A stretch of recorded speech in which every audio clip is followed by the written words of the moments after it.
September 2077, Project Purity.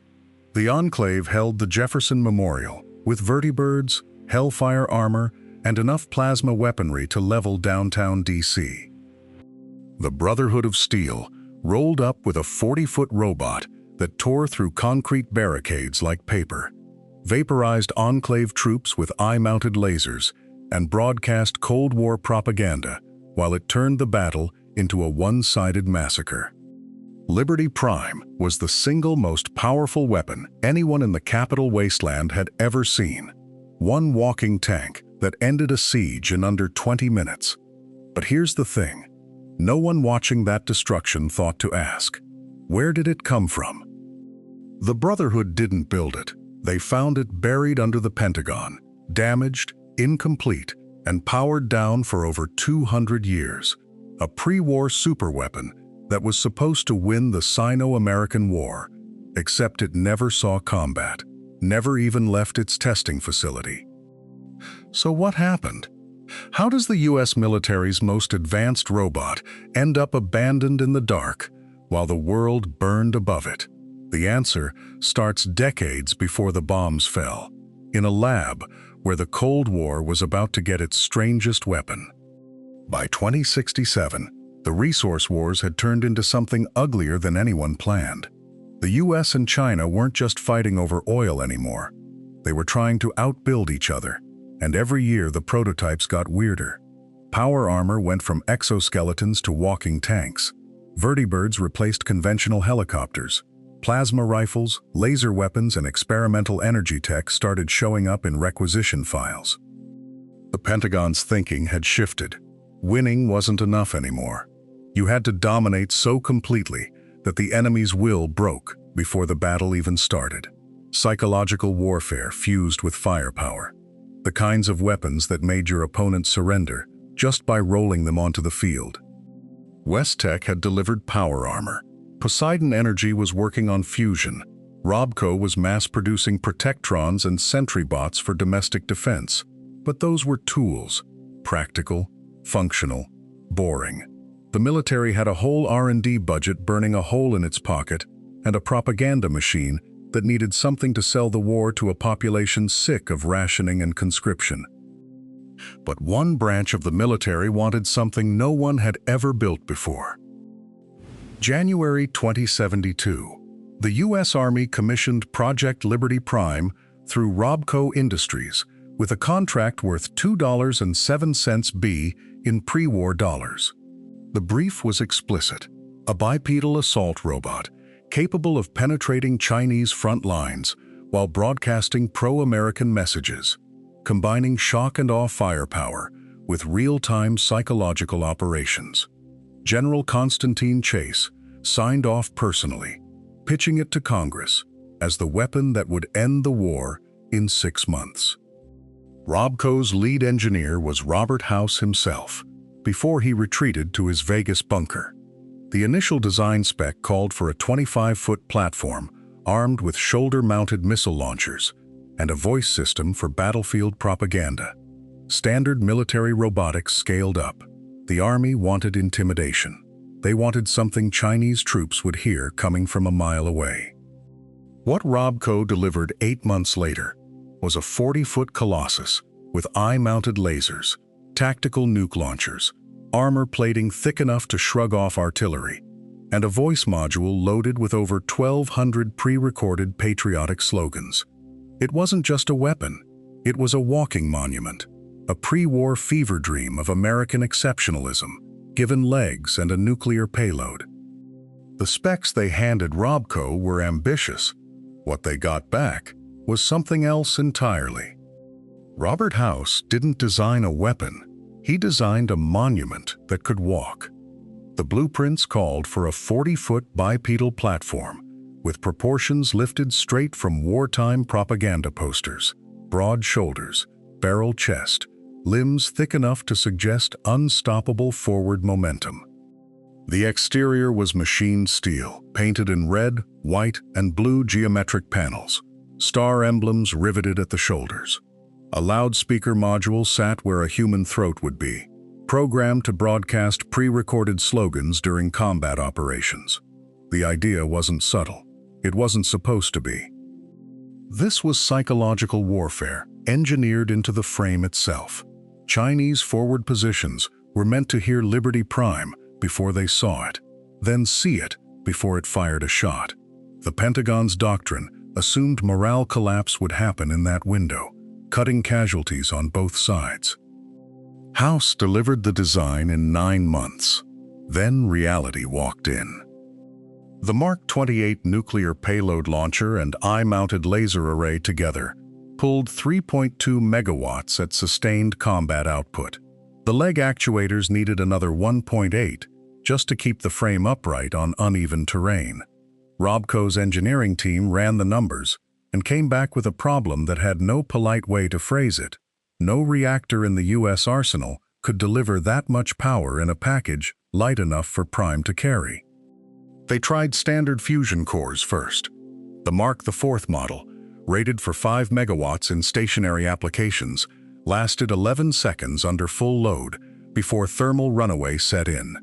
The test on October 3, 2075, put a 90-meter crater in the White Sands range and killed 2 technicians. The Mark VII cells did worse.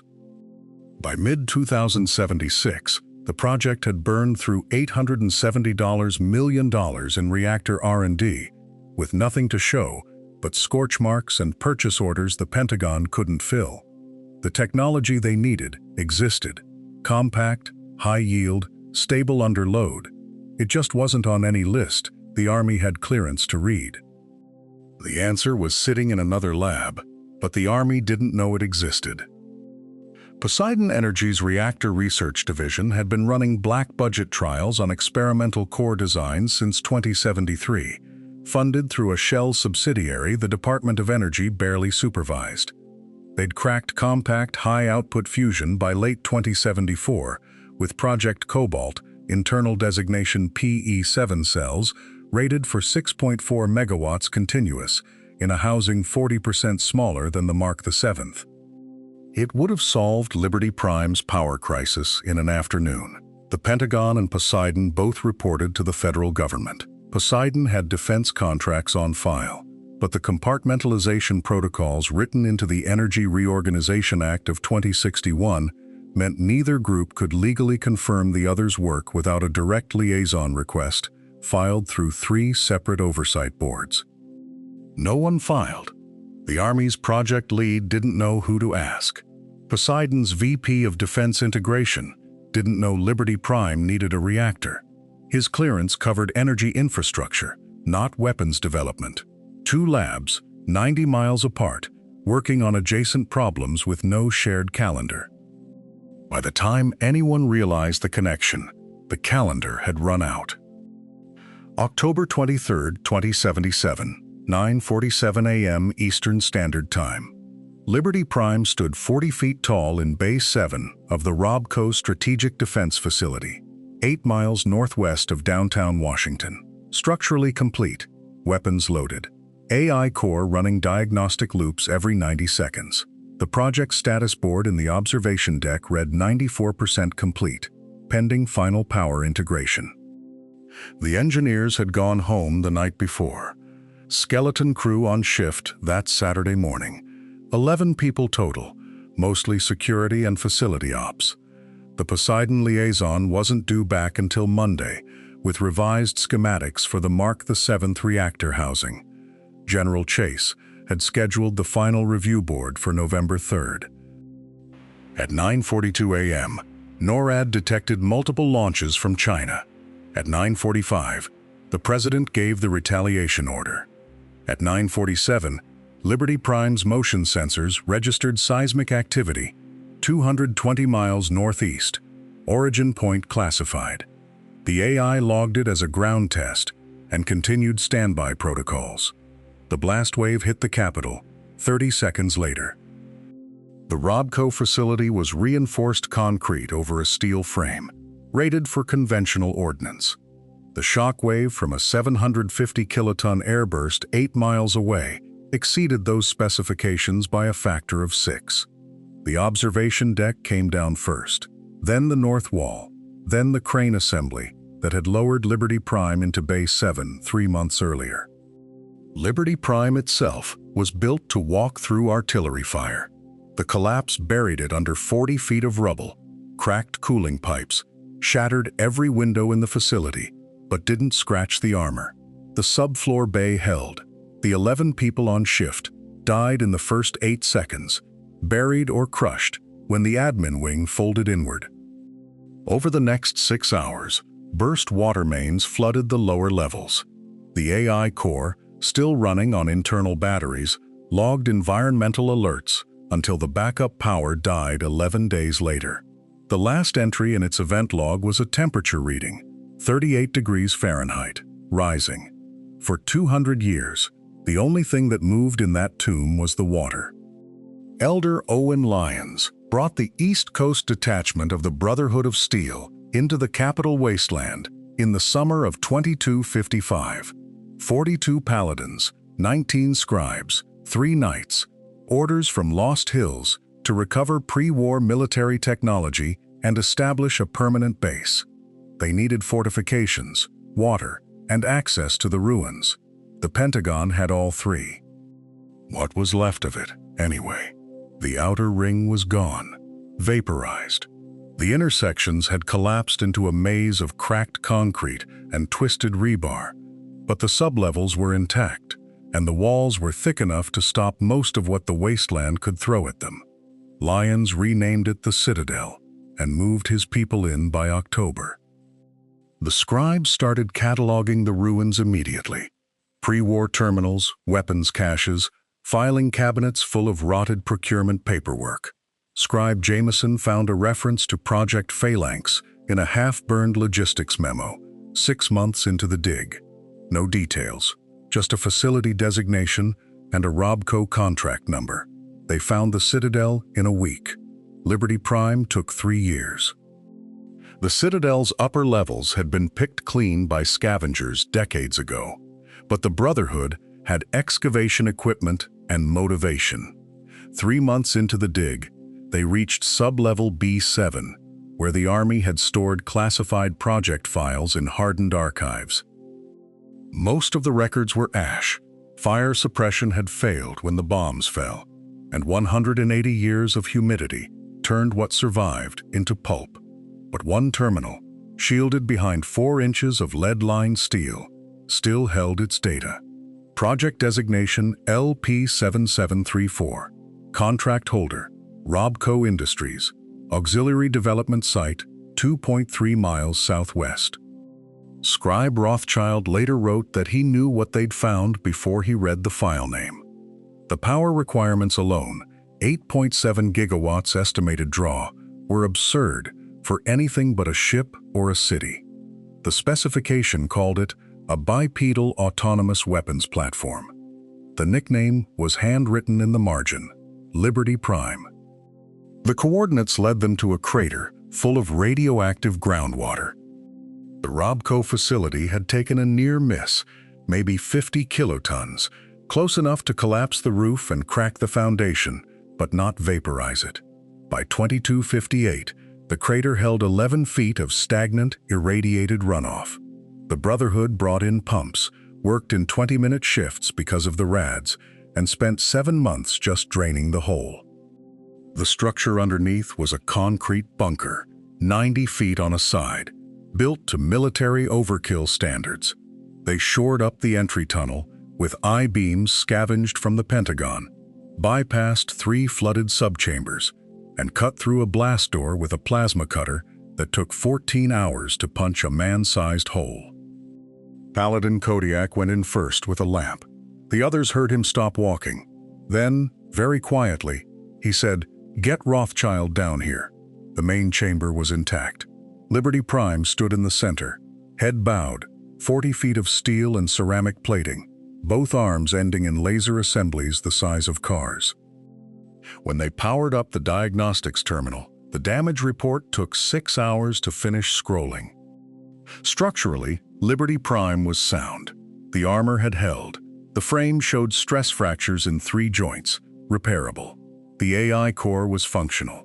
still running a pre-war diagnostic loop that had been cycling for 181 years. The weapons were corroded, but salvageable. Rothschild's team could machine new parts for the servos, rewire the targeting systems, even fabricate replacement optics. The power system was dead, not damaged, dead. The reactor housing was a sealed black box, 9 feet tall, built into the torso, with no access panels and no documentation. The schematics they found on site covered every other system in detail, thousands of pages of engineering specs. The reactor section was 11 pages, all of them corrupted, unreadable, or stamped Poseidon Energy proprietary. They had a 40-foot war machine and no idea how to turn it on. Rothschild tried reaching out to other Brotherhood chapters, hoping someone had Poseidon records. Nothing. He sent a team to search RobCo headquarters in D.C. The building was a radioactive shell. Every lead ended the same way. The specs were gone, Poseidon was gone, and the reactor was a mystery. Rothschild estimated 18 months to reverse engineer the power system. In March 2260, Rothschild's team bolted a standard Brotherhood fusion reactor into Liberty Prime's torso cavity. They ran 47 system checks, calibrated the power couplings twice, and fired up the reactor at 0600 hours. Prime's optical sensors flickered online. The leg actuators engaged. 14 seconds later, the servos in both legs melted through their housings. The reactor itself was fine, putting out a steady 1.21 gigawatts. But Prime's power distribution network had been engineered for something else entirely, something that could deliver voltage in controlled bursts instead of a constant feed. The Brotherhood's tech was just pumping raw energy into a system that couldn't handle it. Elder Lyons stopped by the workshop that afternoon. He didn't say much, just asked how long until the next attempt. Rothschild told him 6 months to fabricate new couplings. Lyons nodded and walked out. The Enclave was consolidating territory in the south, and the Brotherhood's best weapon was a 40-ton paperweight. Rothschild spent the next 8 weeks going through every RobCo file the scribes had recovered from the facility. Personnel rosters, procurement orders, maintenance logs, most of it was worthless. That's when Rothschild found the Poseidon Energy memo. The memo was dated October 12, 2077. Subject line, Liberty Prime Retrofit, Phase 2. It was from a Poseidon Energy VP to General Constantine Chase, confirming a November installation date for what they called a modular high-output reactor. The memo was careful not to include technical specs, just a project timeline and a reference to ongoing tests at 3 Poseidon facilities. Rothschild cross-referenced the facility codes with pre-war maps. 2 were on the West Coast, outside Brotherhood territory. The third was in the Commonwealth, maybe 200 miles north. The memo made it clear Poseidon had solved the power problem. They'd built a reactor specifically for Prime's power distribution system, and they'd been ready to install it 2 weeks after the bombs fell. If the reactor specs still existed anywhere, they'd be at one of those 3 sites. If the prototype itself had survived, even better. Rothschild brought the memo to Lyons that night. The elder read it twice, then authorized a reconnaissance mission. Priority 1, schematics. Priority 2, hardware. The scribes started pulling together everything they had on Poseidon Energy's eastern operations. There wasn't much. The company had kept its weapons research quiet, even by pre-war standards. The memo included a facility code, and Rothschild knew exactly where it led. The expedition left the Citadel in April 2261. 8 paladins, 3 scribes, and enough supplies for a 6-week round trip. The Commonwealth site was the closest target, a Poseidon Energy research campus 40 miles west of Boston. The route took them through feral ghoul territory, then Raider-controlled highways, then a stretch of irradiated swamp where the Geiger counters never stopped clicking. They reached the Poseidon facility on day 11. The main building was a crater. Whatever had hit it during the war had vaporized 3 floors, and left the rest open to 184 years of weather and scavengers. The team spent 4 days searching the rubble. They found warped filing cabinets, melted server racks, and one intact Poseidon Energy mug. No reactor, no schematics. The second site was a substation in western Maryland. Raiders had turned it into a stronghold. The Brotherhood cleared them out in 90 minutes, but the substation itself had been stripped clean decades ago. Anything valuable was long gone. The third site was across the Potomac, a small Poseidon outpost that had collapsed into its own basement. The team dug for 2 days and came up with nothing but broken concrete and a radiation spike that sent them back to the Citadel early. Rothschild reviewed the expedition logs and the scribe reports. Every site had been compromised, looted, or destroyed. If Poseidon's reactor design had ever made it to the East Coast, it was gone now. They came back empty-handed, but Rothschild wasn't ready to quit. So Rothschild made a call that would have gotten him laughed out of any pre-war engineering review. If they couldn't find Poseidon's reactor design, they'd build their own from scratch. He pulled every salvaged Poseidon component from the expedition, stripped functional parts from Brotherhood generators, and started drafting schematics for a custom high-output fusion plant that could meet Liberty Prime's power requirements. No one had attempted original reactor engineering since before the bombs fell. The knowledge base was fractured, the testing infrastructure didn't exist, and one miscalculation could vaporize the Citadel. Rothschild's team worked in 3-hour shifts because the math alone was exhausting. They were essentially trying to reinvent a technology the old world had taken 40 years to perfect, except they had 18 months and a parts bin full of irradiated scrap. By February 2263, they had a prototype reactor assembly. It used a modified Poseidon fuel cell array, feeding into Brotherhood-designed power regulators, all built around a containment core, salvaged from a bombed-out substation in Arlington. The tolerances were tight. The margins for error were non-existent. The first test firing was scheduled for March 2263. Elder Lyons attended in person.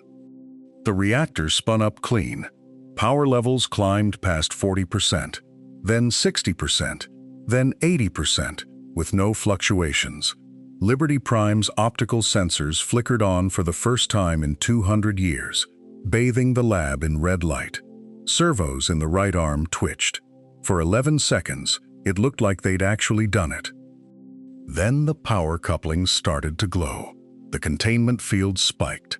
Regulators screamed warnings, and before anyone could hit the emergency shutoff, half the reactor assembly melted into slag. The discharge sent a wave of superheated metal through the lab. Shrapnel punched through 3 workstations and embedded itself in the walls. No one died, but that was luck more than design.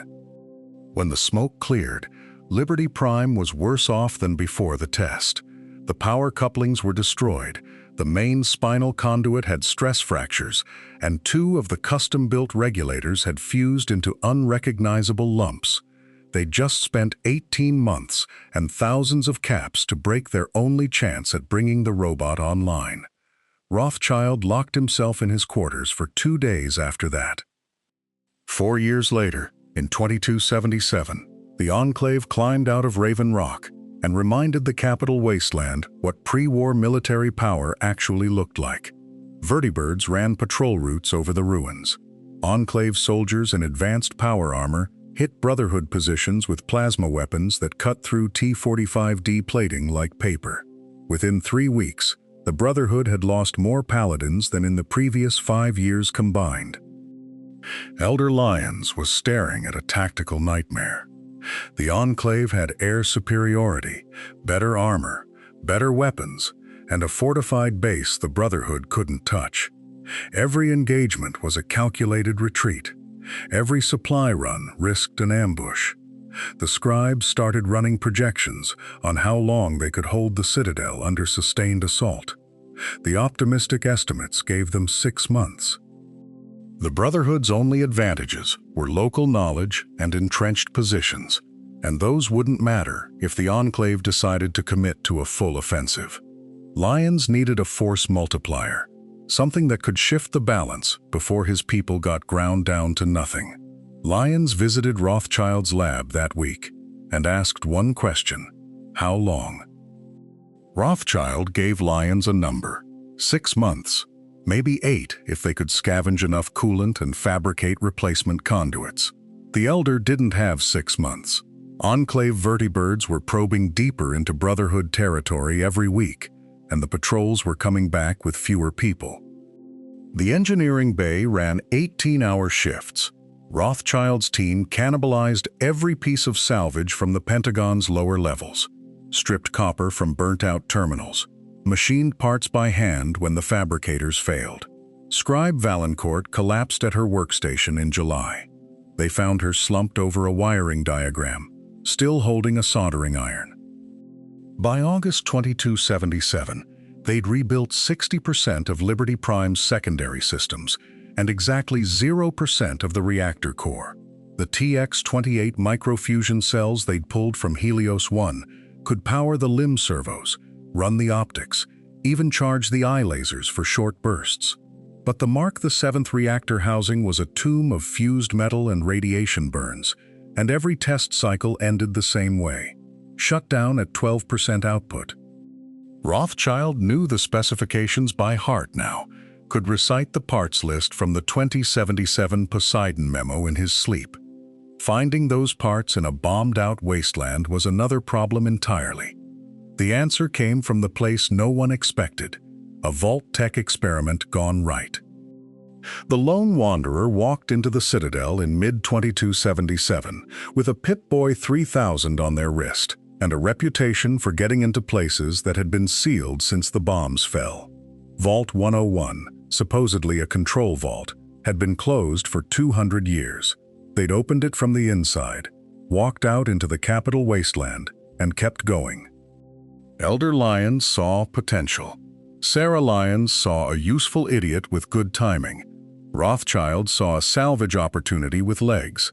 The Pip-Boy gave them access to Vault-Tec facilities, RobCo distribution centers, pre-war military depots with biometric locks that still worked. They could walk through a door that had stopped a Brotherhood strike team cold, come back 3 hours later with a duffel bag full of intact circuit boards. They weren't trained, weren't tactical, had a habit of talking their way past obstacles instead of shooting. But they'd survived things that killed paladins, cleared locations the Brotherhood had written off as too hot or too deep. By September, they'd recovered more pre-war tech than Rothschild's scribes had cataloged in 5 years. Most of it was junk, but the hit rate was better than random scavenging. Rothschild handed them a list of components, a breakdown of the Poseidon Energy reactor parts from the 2077 memo with locations marked on a map. The Wanderer looked at the list, asked 2 questions about radiation shielding and power output, then left. They came back 11 days later. Rothschild handed them a list of components, and they came back with something better. The crate they dragged into the Citadel weighed 340 pounds and had a Poseidon Energy logo stenciled on the side. Inside, packed in radiation-shielded foam, were 3 intact microfusion regulators, a Mark VII reactor interface module, and a coolant cycling pump still sealed in factory wrapping. Everything on Rothschild's list, plus a maintenance manual dated October 15, 2077. The lone wanderer had found a Poseidon Energy depot in the old Bailey's Crossroads industrial zone, a facility that didn't exist on any map Rothschild had. The building had collapsed in the initial blast, buried the basement levels under 30 feet of rubble, and kept them dry. The depot had been a distribution hub for the Mark VII program, parts staged for installation across the eastern seaboard. They'd never left the warehouse. Rothschild cross-referenced the serial numbers against the 2077 memo. They matched. These were the exact components General Constantine Chase had requisitioned 200 years ago, the parts that were supposed to arrive at the Pentagon on October 23, 2077. The bombs fell that morning. The convoy never left Bailey's Crossroads, and the parts sat in a basement for 2 centuries, waiting for someone with a Pip-Boy to open the door. Scribe Bowditch ran diagnostics on the regulators, tested the interface module against Liberty Prime's reactor housing specs. Everything was within tolerance. No degradation, no radiation damage. It was the closest thing to a miracle the capital Wasteland had produced since the war. Installation took 3 weeks, and Rothschild didn't sleep for the last 4 days. On November 4th, 2277, at Re-6:14 hours, Scribe Rothschild initiated the final boot sequence. The reactor spun up to full output, 75 megawatts flowing through conduits that hadn't carried power since the bombs fell. Every diagnostic came back green. Liberty Prime's optics flickered to life, bathing the Citadel courtyard in red light. Its head turned, servos groaning as 2 centuries of stillness broke. The AI's first words echoed across the ruins. Democracy is non-negotiable.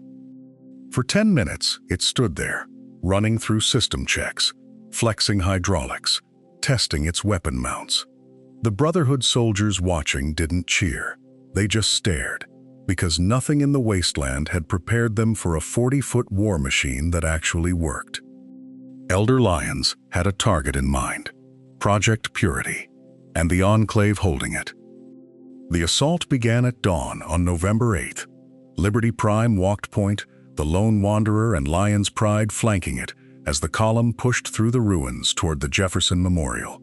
The Enclave had 3 weeks to fortify the site with automated turrets, vertibird patrols, and a full company of power-armored soldiers behind reinforced bunkers.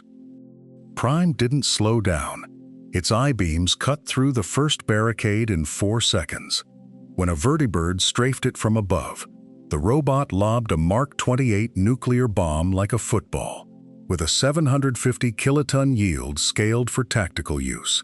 The aircraft vaporized mid-air.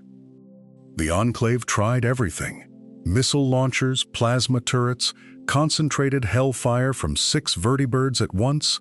Prime's armor plating, designed to withstand near-miss nuclear strikes, absorbed it all. Every 30 seconds, another bomb arced through the air, each one erasing another chunk of Enclave fortification. By the time Prime reached the memorial steps, the battle was over. 47 minutes, start to finish. The Enclave's orbital strike platform was the one weapon they never got to use. Elder Lyons activated Project Purity that same afternoon. The purification system came online, and for the first time in 200 years, clean water began flowing into the tidal basin. Within a week, Brotherhood caravans were distributing it across the capital Wasteland, free and with no strings attached, exactly as James had envisioned.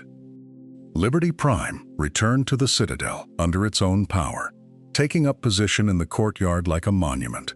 Rothschild ran diagnostics for 3 days straight. 0 structural damage, reactor output stable, all systems nominal. The robot that had been a 30-year paperweight was now the single most powerful weapon east of the Mississippi. The Brotherhood's recruiting numbers tripled in the following month.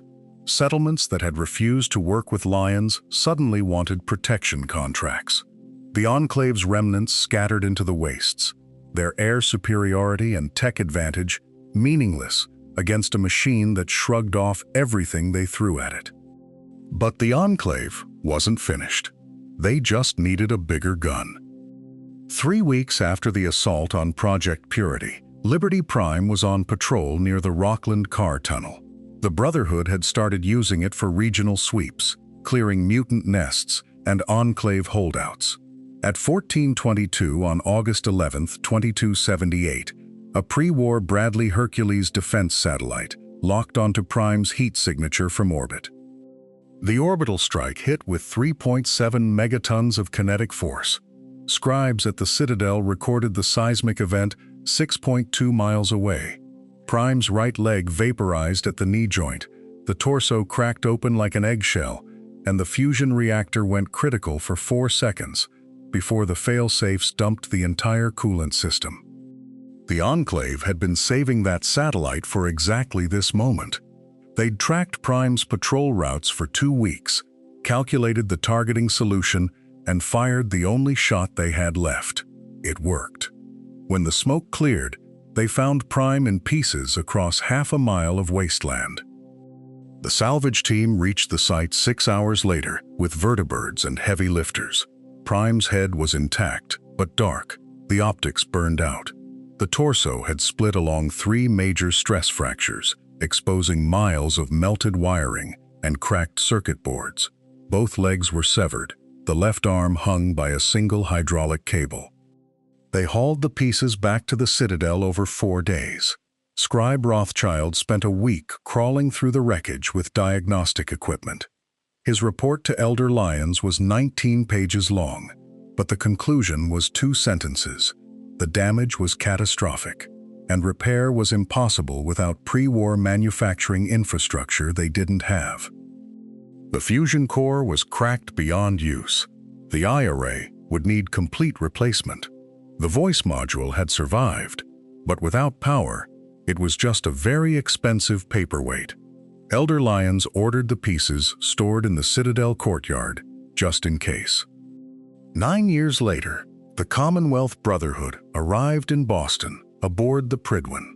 Elder Arthur Maxson had inherited Lyons' chapter after Sarah's death in 2278 and Owen's heart attack 6 months later.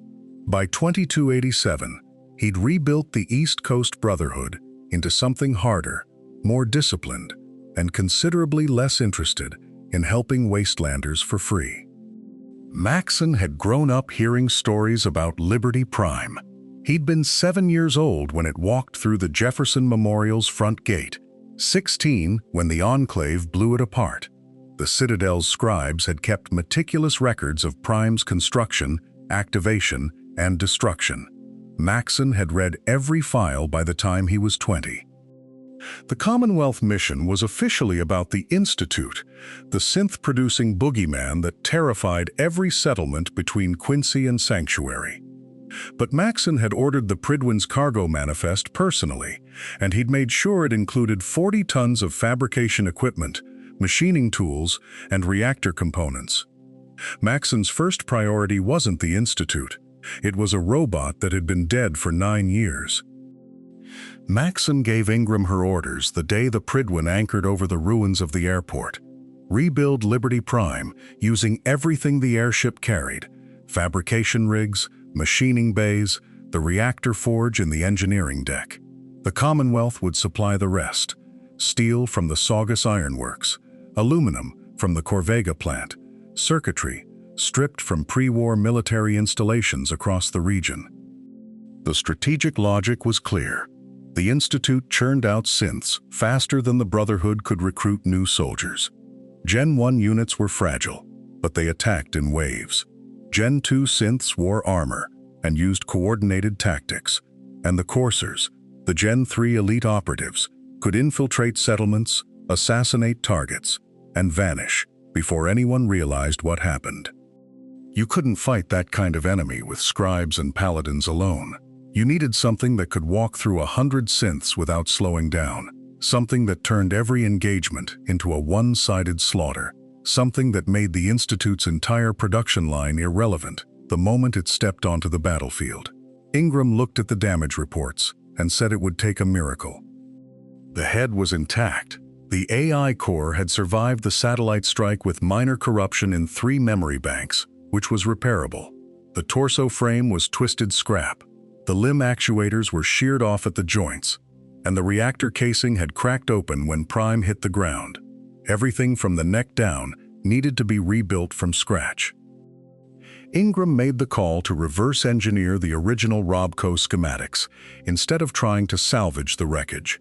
She had the fabrication systems on the Prydwen, the machining expertise from her engineering team, and access to pre-war military databases the Citadel scribes had archived. The Brotherhood could manufacture new limbs, new actuators, new armor plating, all of it built to spec, all of it designed to endure another decade of combat. She drafted the build plan over 6 weeks, 47 major components, 12,000 fasteners, 230 meters of hydraulic line, 890 kilograms of circuitry. The Prydwen's reactor could power the welding rigs and the fabrication bays simultaneously, but only if they routed auxiliary power from the flight systems.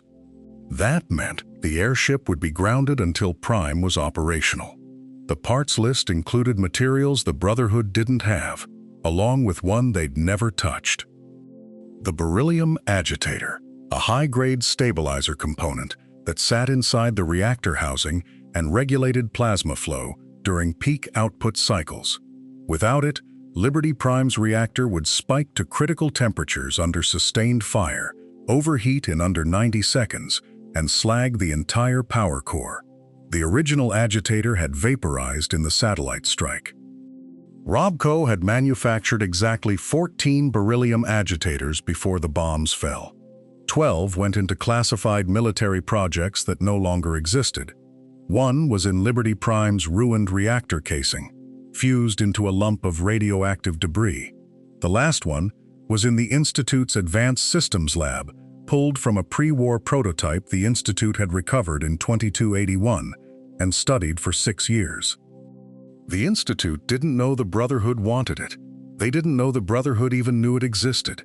But Ingram had cross-referenced every pre-war military manifest in the Citadel archives, traced every beryllium shipment, and confirmed the component's location through a network of informants the Brotherhood had been running inside Institute settlements for 3 years. Getting it meant sending someone into the heart of the Institute itself.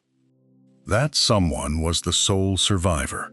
They'd already proven themselves to the Brotherhood during Operation Haymarket, secured Fort Strong's nuclear stockpile, and earned field promotion to Paladin.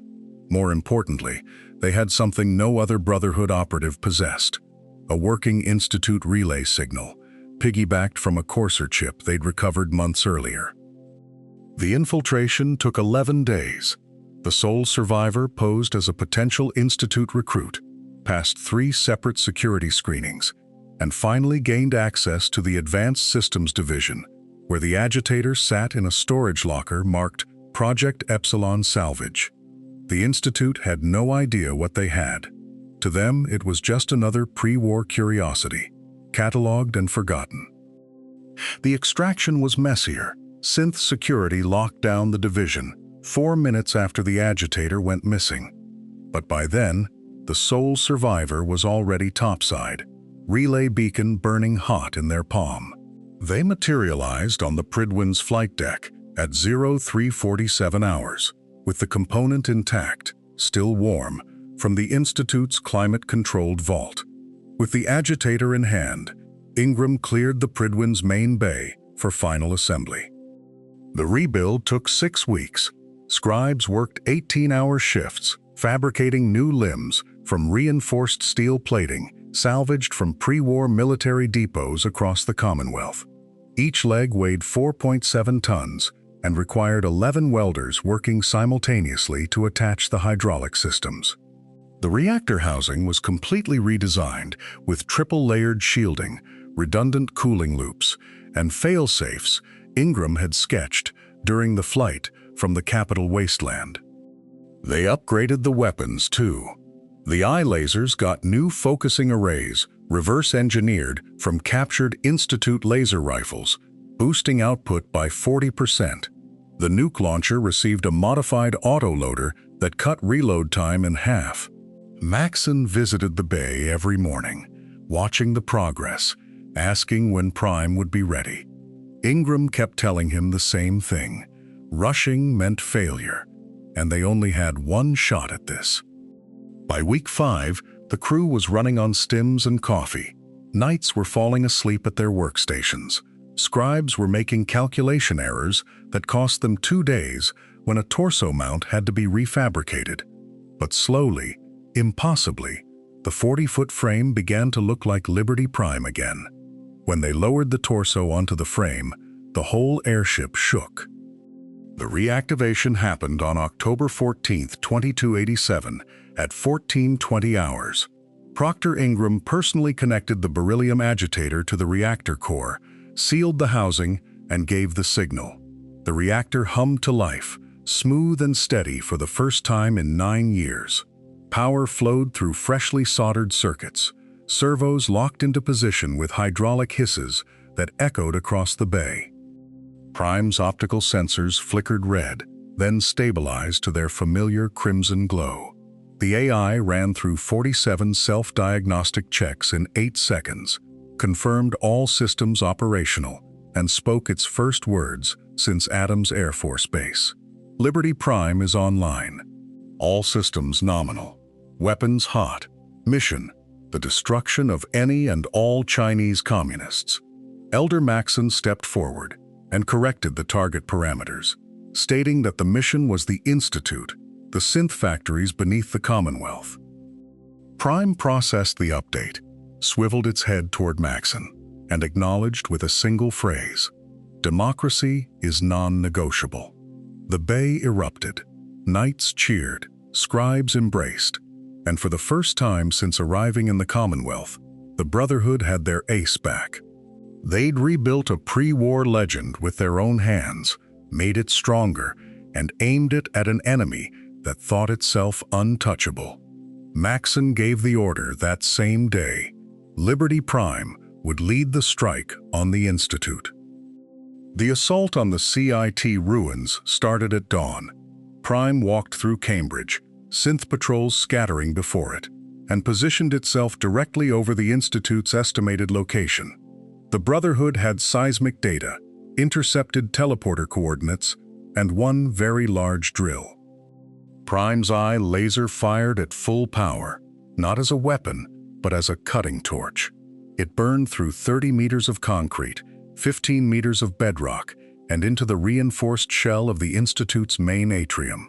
The beam carved a 4-meter shaft straight down, and when it punched through, alarms screamed across every floor of the facility. Prime dropped into the breach feet first, crushing a synth assembly line on impact. Gen 2 units swarmed it, laser rifles flashing off its armor. Automated turrets tracked and fired, scoring the paint but nothing deeper.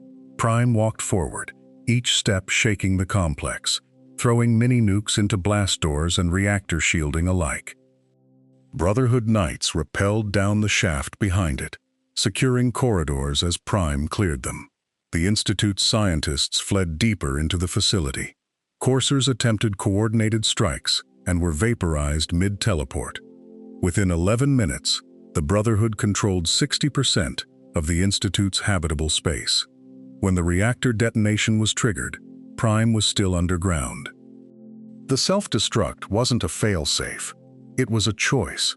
Director Ayer, or someone in the SRB, set a 3-minute countdown on the Institute's fusion reactor, betting the Brotherhood wouldn't make it out. Maxon ordered full retreat the moment the klaxons started, but Liberty Prime was 40 meters below ground, with no clear path back to the surface shaft. Prime climbed. It tore through laboratory ceilings, reactor coolant pipes, residential quarters, using its hands and laser to carve an emergency route upward. The Brotherhood squad near the surface heard it coming, the grinding of metal and collapsing concrete growing louder. Then, the reactor went critical. The explosion vaporized the lower 3 levels instantly. The blast wave raced up the shaft, chasing Prime as it hauled itself through the final 10 meters of rubble. It broke the surface 4 seconds before the shockwave, stumbling onto the CIT lawn as a column of fire erupted behind it. The ground collapsed inward, swallowing the entire Institute complex and leaving a crater 90 meters wide. Prime stood at the edge, armor scorched black, left leg hydraulics leaking, but intact. It had survived a nuclear detonation at close range for the second time in its operational life. The Commonwealth Brotherhood had their victory, yet they'd learned something the Capital Chapter never did. Liberty Prime was a beacon. The Enclave had seen it march on the Jefferson Memorial and sent an orbital strike. The Institute detected it underground and chose annihilation over capture.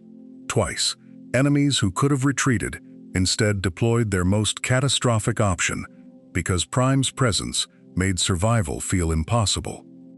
Proctor Ingram ran the damage assessment.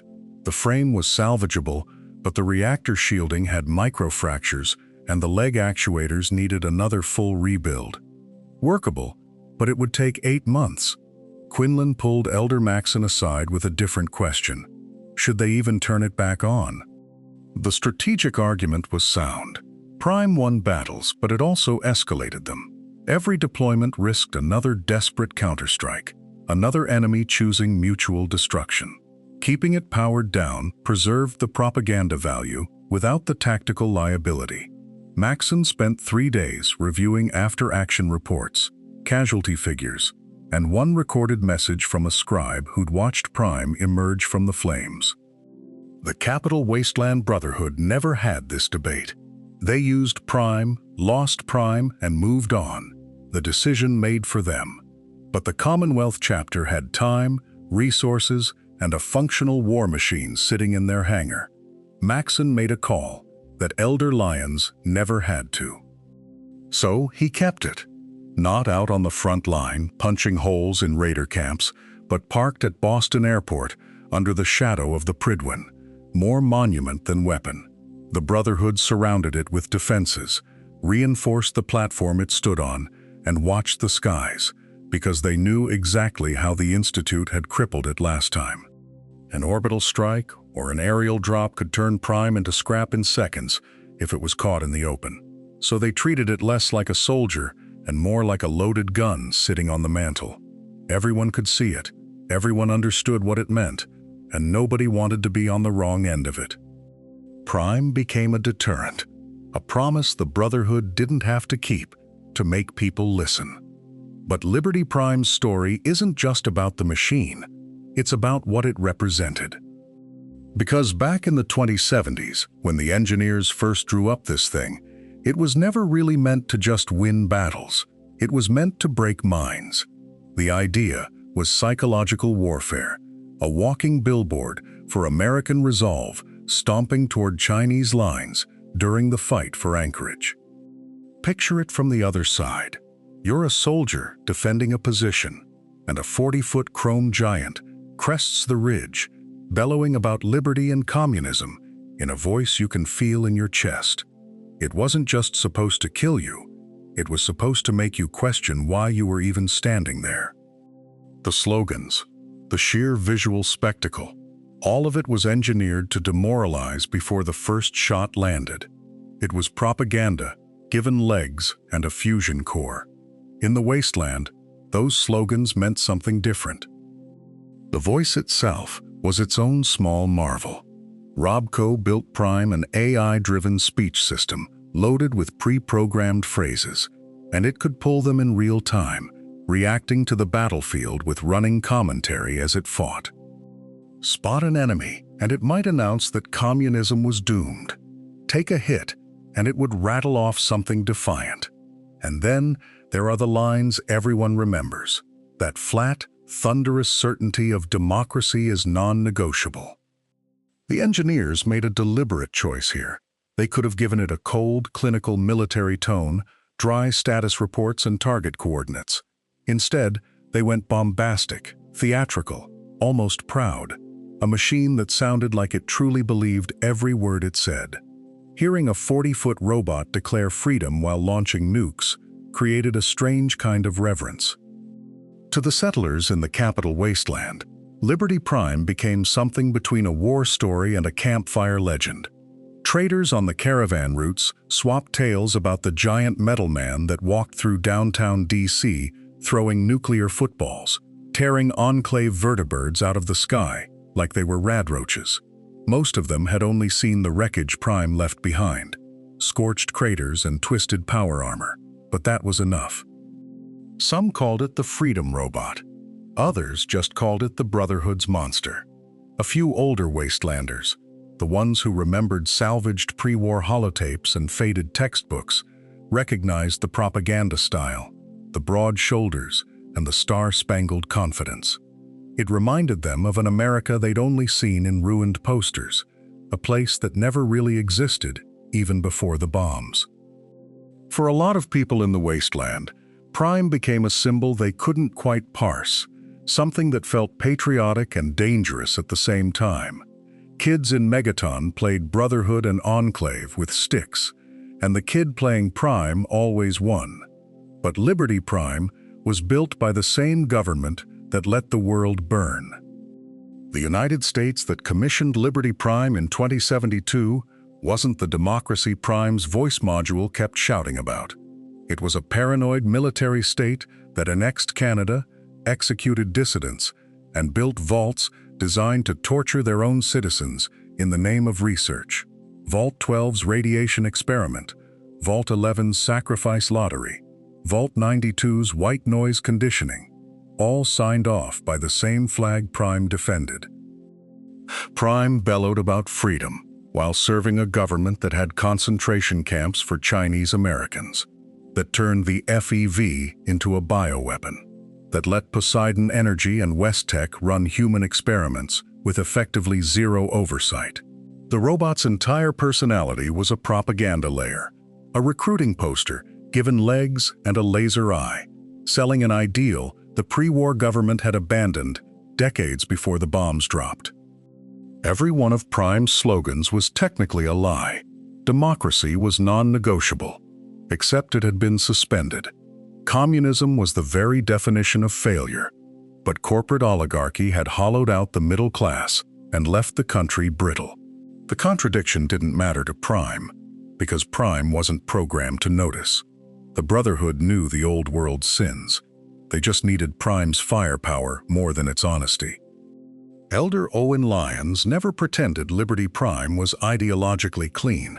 He knew exactly what the pre-war government had been. He'd read the same Vault Tech documentation, and RobCo files the rest of the Brotherhood studied. But Lyons had a different calculus.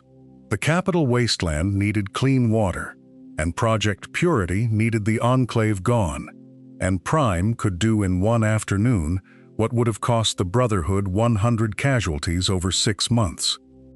Lyons treated Prime like a salvaged pre-war tank or a suit of power armor, a tool built by compromised hands that could still serve a better purpose.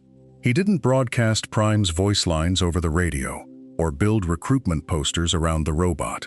He aimed it at the Jefferson Memorial, pulled the trigger, and got his people clean water. The symbolism was secondary to the result. Some of his paladins questioned it, wondered if using the old world's propaganda machine made them complicit in the old world's sins. Lyons' answer was always the same. The past built this thing, but we decide what it destroys and what it protects now. It was a pragmatic view, maybe the only view that made sense when you were trying to rebuild civilization with pre-war scraps. Elder Maxson saw it differently. Prime wasn't just a weapon, it was a statement. Arthur Maxson grew up in the shadow of Liberty Prime. He was 10 when it tore through the capital Wasteland, a child who learned that power and righteousness could march together if you wore the right insignia. By the time he took command in 2282, Prime wasn't just a strategic asset, it was proof. Proof that the Brotherhood of Steel stood alone. Proof that no other faction in the Commonwealth, not the Institute, not the Railroad, not the Minutemen, could be trusted with this kind of firepower. Maxson's sermons aboard the Prydwen hammered the point home. Only the Brotherhood had the discipline, the training, the moral authority to deploy a weapon that could level a city block in 90 seconds. Scribes began recording Prime's reactivation for recruitment holotapes. Knights posed for photographs beside its legs. The robot's voice lines, those pre-war slogans about democracy and communism, got repurposed in Brotherhood propaganda as proof of continuity, a direct line from the old America to Maxson's new order. It didn't matter that the Brotherhood's ideology bore almost no resemblance to the pre-war government Prime was originally built to serve. What mattered was the spectacle, a 40-foot giant draped in Brotherhood heraldry, stomping toward the Institute while entire settlements watched from their walls. Maxson understood theater. He understood that a weapon this visible didn't just destroy enemy fortifications, it shaped how people thought about power itself. Not everyone in the Commonwealth saw a liberator when Prime marched through. The Railroad saw an execution machine. Desdemona's intelligence network tracked Prime's rebuild from the moment Ingram's team hauled the first limb actuator into Boston Airport. They knew what it meant. The Brotherhood had already begun systematically hunting synths across the Commonwealth, tagging safe houses, interrogating contacts. Liberty Prime turned that campaign into an endgame scenario. A single Mark 28 nuclear bomb could vaporize the railroad HQ and everyone inside. The Institute's destruction proved the Brotherhood wouldn't hesitate. Agents like Deacon argued for sabotage, planting pulse charges in Prime's knee servos, or corrupting the combat subroutines during field tests.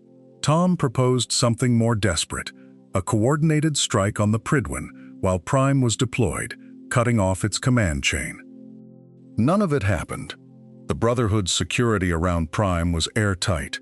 24-hour patrols, retinal scanners, scribes who slept in the hangar. Every sabotage plan the railroad drafted ended the same way. High casualties, low success rate, and even if they succeeded, Maxson would just rebuild it again. The organization that had survived the Institute's hunting parties for a decade looked at Liberty Prime and realized they were out of options. Synths in railroad safe houses began requesting memory wipes and new faces, trying to disappear before the Brotherhood's next sweep. Heavy, an escaped courser, told Desdemona the Institute's own records showed Prime's thermal scanners could detect synth components at 200 meters. There was no hiding from this thing, no underground railroad deep enough. The Minutemen stayed quiet, but they remembered what happened to settlements in Prime's path. Oberlin Station lost 3 buildings when Prime's foot came down during the advance on CIT. The robot's pathfinding, AI treated the settlement as open terrain, a cluster of structures too small to register as an obstacle. 2 civilians died in the collapse. 11 more were injured. The Brotherhood offered 400 caps in compensation and a lecture about acceptable losses in warfare. Grey Garden's automated Mr. Handy units shut down for 8 hours after Prime's eye lasers fried their control relays during a firefight with Institute synths 0.4 kilometers away. Cambridge Crater expanded by 15 meters when a stray nuclear bomb detonated against a ruined overpass, the shockwave shattering windows in Bunker Hill. The pre-war engineers who designed Prime assumed open battlefields, enemy installations miles from civilian infrastructure, a world where collateral damage meant scorched earth in Mongolia or the Yangtze River Valley. The Commonwealth in 2287 had no front lines. Farms pressed against raider camps, trading posts operated in the shadows of super-mutant strongholds, and the Institute's synth relay tech meant combat could erupt anywhere. Prime's targeting systems couldn't distinguish a hostile fortification from a settlement built inside pre-war ruins, both registered as concrete, steel, and thermal signatures. Scribes logging the CIT assault noted 14 separate incidents of structural damage to non-Institute buildings. Diamond City's Security Council debated a formal complaint, but shelved it after Maxson's representatives made it clear the Brotherhood considered Prime's deployment a closed matter. Settlers learned to evacuate when they heard the footsteps, a rhythm like artillery fire, each step shaking the ground for 400 meters. Proctor Ingram proposed a solution, but Maxson never authorized it. Ingram's upgrade package sat on Maxson's desk for 3 weeks. She'd outlined targeting algorithm refinements that could distinguish between reinforced military structures and wooden farmhouses, reduced yield Mark 22 munitions that traded half the explosive radius for precision, and route planning software that would add maybe 90 seconds to deployment time but keep Prime 200 meters from settlements. The cost was negligible. 47 hours of programming work and a munitions swap the Prydwen's armory could handle in an afternoon. Maxson's response came back in a single paragraph. Prime's psychological impact, the memo read, derived from its uncompromising presence. Softening its footprint would diminish the statement it made about Brotherhood superiority. Ingram filed the proposal in her personal logs and never raised it again. Settlers kept clearing out when they heard the hydraulics, and Diamond City's outer wall developed stress fractures no one officially connected to Prime's December patrol. That decision shaped how the Commonwealth remembered the Brotherhood and Prime. The machine itself was 40 feet of reinforced steel and titanium composite, weighing 11,200 pounds without munitions. Its eye-mounted laser arrays drew 2.1 megawatts each, enough to punch through 8 inches of hardened steel at 400 meters. The targeting AI processed thermal, optical, and electromagnetic signatures simultaneously, tagging hostiles in 0.3 seconds. Prime's shoulder-mounted Mark 28 nuclear bomb launchers carried 6 miniaturized warheads per side, each with a 50-kiloton yield and a blast radius programmable from 15 to 90 meters. The RobCo fusion core assembly generated 340 megawatts continuous, enough to power a small settlement, routed through 14 independent subsystems with triple redundancy on critical functions. Its hydraulic legs could sustain 22 tons of lateral force and maintain a 9-mile-per-hour march indefinitely. The propaganda module broadcast on AM frequencies, overriding local radio within 600 meters, and the vocoder's maximum output measured 140 decibels at 50 feet. But every system had a breaking point, and Prime's enemies found them twice. Prime had no upward-facing sensors, no anti-aircraft countermeasures, and armor plating optimized entirely for ground-level threats. The RobCo design team never planned for aerial attack because pre-war doctrine assumed total U.S. air superiority over any theater where Prime would deploy. Chinese bombers weren't supposed to reach American soil, and orbital strikes weren't part of anyone's tactical playbook in 2077.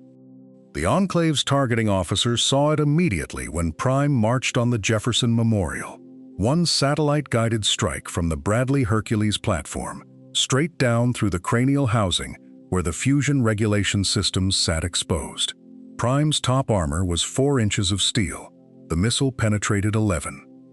When the Brotherhood rebuilt Prime for the assault on the Institute, engineers found scorch patterns on the interior frame, suggesting the fusion core had spiked to 190% output in the final microseconds, trying to reroute power to systems that no longer existed.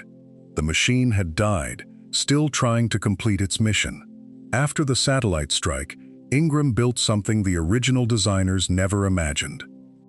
The shield generator occupied the entire left shoulder mount, where a secondary optics cluster had been. Ingram's team salvaged the projector from an Institute synth relay station during the assault, reverse-engineered the containment field equations in 8 weeks, and welded it directly into Prime's power grid. When active, the shield produced a 12-meter sphere of ionized particles, capable of deflecting ballistic rounds, up to 155 millimeters, and dispersing directed energy weapons below 40 megajoules. The system drained 18% of Prime's fusion core per minute of operation. At full combat load, the robot could maintain shields for 11 minutes before requiring a cooldown cycle, or 34 minutes if it suspended all movement and diverted auxiliary power.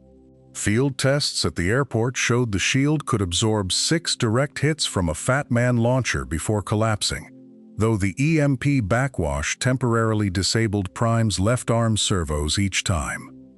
Ingram installed manual override controls in the Pridwin's Combat Information Center, allowing tactical officers to activate the shield remotely if Prime's onboard threat assessment failed.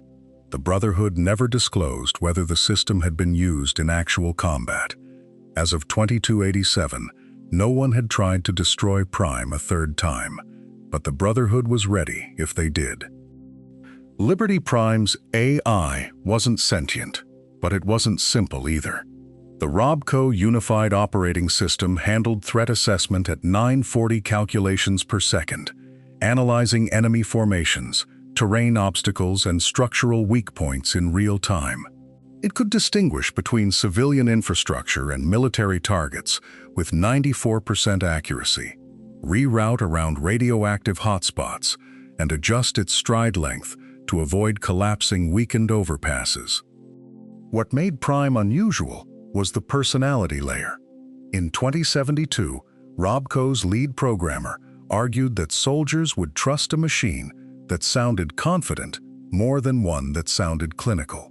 The propaganda subroutines weren't just pre-recorded lines, they were contextual.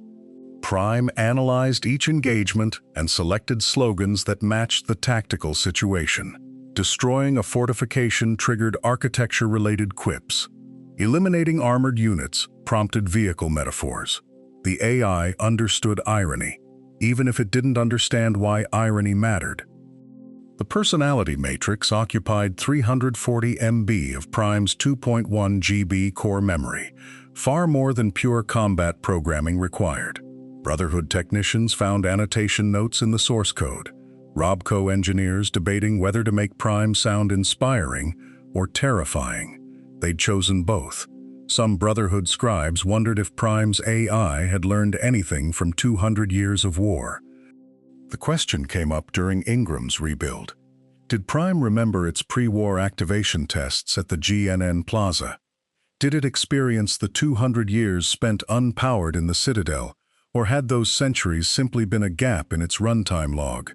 When the Enclave's orbital strike tore it apart, did the AI persist for those final microseconds, watching its own systems fail? No one knew. Prime's memory architecture used volatile holotape clusters that degraded without constant power. Madison Lee had found fragments during the original restoration, command logs from 2077 showing 40 hours of total runtime before the Pentagon went dark. But those logs recorded actions, not thoughts. If a non-sentient AI could be said to have thoughts at all. When Ingram rebuilt Prime in 2287, she didn't restore the old memory clusters. She installed fresh ones. Anything Prime might have retained from its first life was gone. Elder Maxon never authorized a formal investigation. The Brotherhood needed Prime as a weapon, not a research subject. And digging through its cognitive architecture risked destabilizing the very systems that made it effective. If Prime had learned something, evolved something, during its long silence, the data was buried in 200-year-old holotapes scattered across a ruined Pentagon, most of them long since corroded into illegibility. What Prime knew, if anything, died with the RobCo engineers in 2077. But there's a darker question that survived in the margins of old planning documents. What if the bombs had never fallen? What if Liberty Prime had rolled off the assembly line in early 2077, fully operational, with 6 months of war left to fight? The Army's original deployment schedule had Prime slated for the Anchorage front by March 2077, where it would have shattered the Chinese defensive line in a matter of days. After Anchorage, the Yangtze River campaign was next on the list. Prime would wade through irradiated floodplains, immune to fallout, broadcasting propaganda, while Chinese artillery bounced off its hull. But there's a third option buried in the Pentagon archives, one that Elder Lyons never mentioned in his reports. A contingency labeled Operation Civic Shield, dated August 2076, outlining Liberty Prime's deployment to Denver, Detroit, and Boston, not to fight the Chinese, to suppress American civilians. The pre-war U.S. government had plans for Prime that had nothing to do with foreign enemies. Scribe Rothschild found the memos in 2278, sealed in a lead-lined case marked Eyes Only. They were remarkably blunt. By late 2076, food riots had turned into armed insurrections in 14 major cities.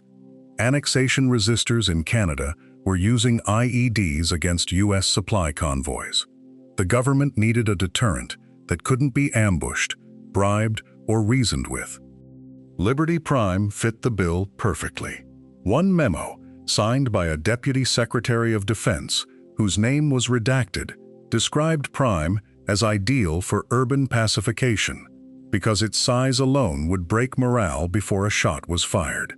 Another suggested mounting loudspeakers to broadcast evacuation orders in a voice quote designed to evoke parental authority, end quote.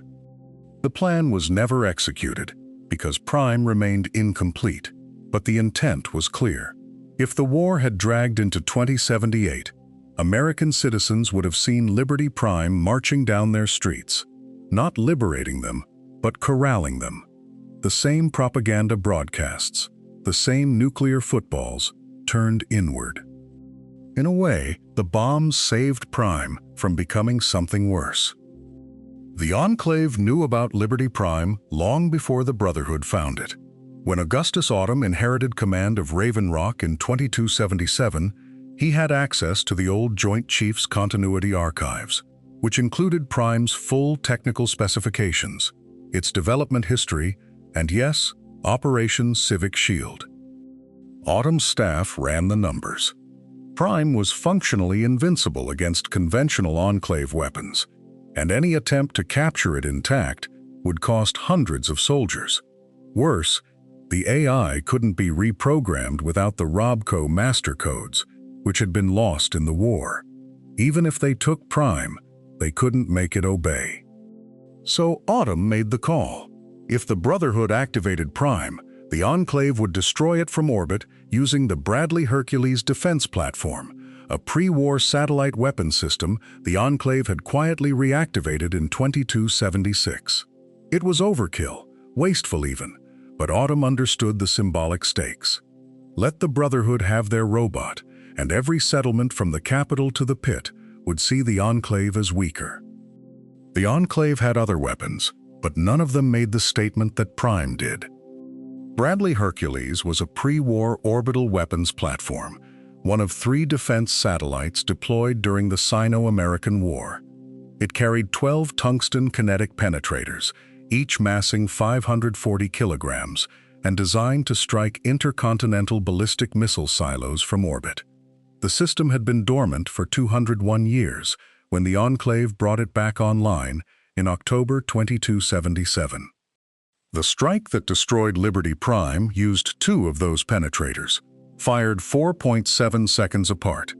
Impact velocity was calculated at 36,000 feet per second, enough to liquefy steel and punch through 18 meters of reinforced concrete. Prime's armor plating vaporized on contact.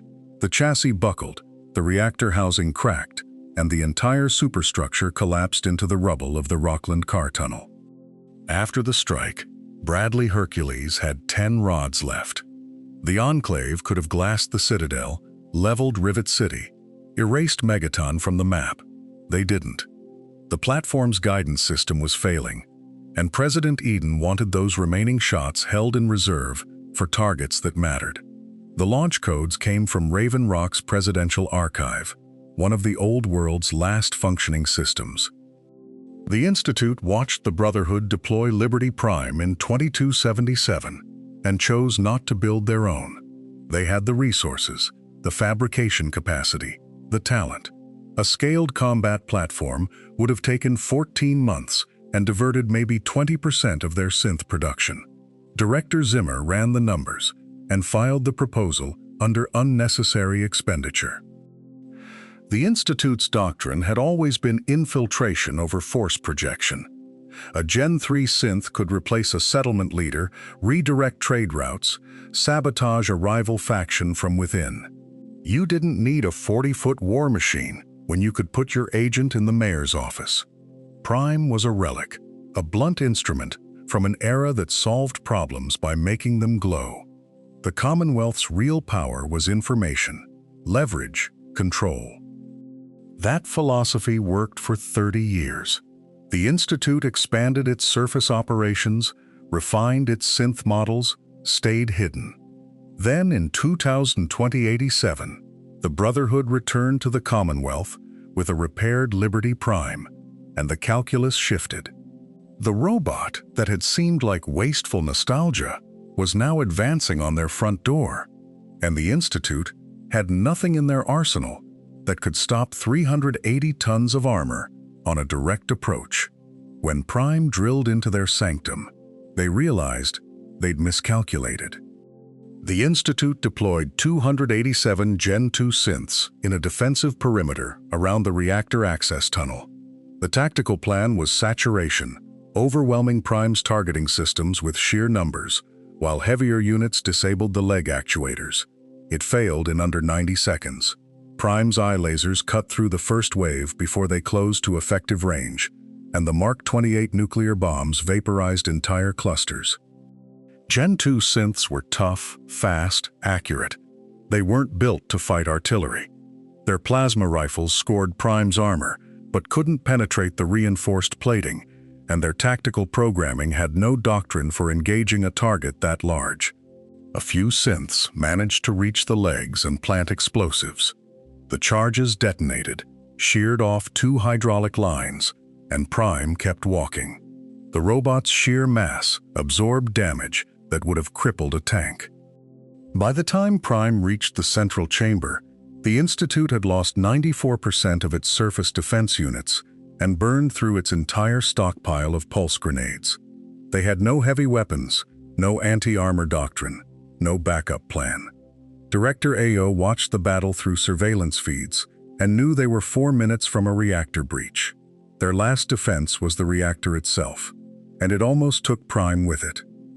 Prime walked out of the Institute wreckage on its own power, but just barely. The left leg actuator was compromised, hydraulic fluid leaking from a dozen rupture points where thermal expansion had cracked the seals. Thermal scoring covered 60% of its external plating. The paint vaporized, the steel beneath warped from heat that had peaked near 1400 degrees Fahrenheit in the reactor chamber. The climb to the surface took 11 minutes. Every step ground metal on metal, the damaged actuator screaming with friction. Scribes monitoring its telemetry watched the actuator's temperature climb to 340 degrees Fahrenheit, then 380 degrees Fahrenheit, edging toward catastrophic failure. If it seized before Prime reached open air, they'd have no way to extract it from the CIT ruins. It cleared the surface with 90 seconds of operational margin left in that actuator. The Brotherhood had come within a minute and a half of losing their most powerful weapon to a stairwell. Maxon stood on the Prydwen's deck and watched Prime limp across the Cambridge ruins, trailing smoke, and realized how fragile their victory actually was. Ingram spent 6 months repairing the damage, longer than the original rebuild. Keeping Liberty Prime operational became Ingram's full-time crisis. The actuator rebuild alone required machining 43 custom parts, each one fabricated from salvaged steel, because the Brotherhood had no access to pre-war military-grade alloys. Every seal, every bearing, every hydraulic line had to be hand-fitted. 1 micron of tolerance error, and the whole assembly would tear itself apart under Prime's weight. She worked with a team of 4 scribes, the only people in the Commonwealth who understood Prime's systems well enough to touch them. Proctor Quinlan had 6 more scribes with theoretical knowledge, people who could read the schematics. But reading isn't the same as knowing which bolt to torque to exactly 340 foot-pounds, or where the feedback loop in the targeting array likes to oscillate. That gap between theory and practice meant Prime's survival depended on 5 people. And those 5 people never stopped working. A typical month involved replacing 12 to 15 components, recalibrating the gyroscopic stabilizers, flushing contaminated hydraulic fluid, patching microfractures in the frame. The Mark 28 nuclear bombs required their own maintenance cycle. Each warhead inspected every 90 days for degradation in the fissile core. Ingram trained 3 scribes to maintain Prime and refused to train more. Prime burned through 8 fusion cores per combat deployment, each one a strategic resource the Brotherhood needed for power armor, vertibird reactors, and the Prydwen's life support. A single sortie cost more energy than running Cambridge Police Station for a month. Proctor Ingram's repair work consumed 30% of the scribe's fabrication capacity, meaning fewer weapons, less armor, and delayed repairs on critical infrastructure. The manpower cost cut deeper. Those 4 scribes working on Prime could have been training initiates, improving defenses, or reverse engineering Institute technology. Instead, they spent their days filing down custom washers and testing actuator response curves. Maxson received weekly logistics reports that showed the same pattern. Prime kept the Commonwealth pacified, but the effort was hollowing out the chapter's ability to do anything else.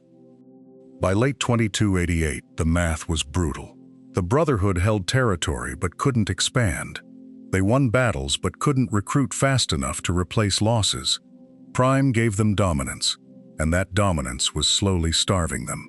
Lancer Captain Kells ran the projections and found that at current consumption rates, they'd face critical shortages in fusion cores within 18 months, in trained personnel within 2 years.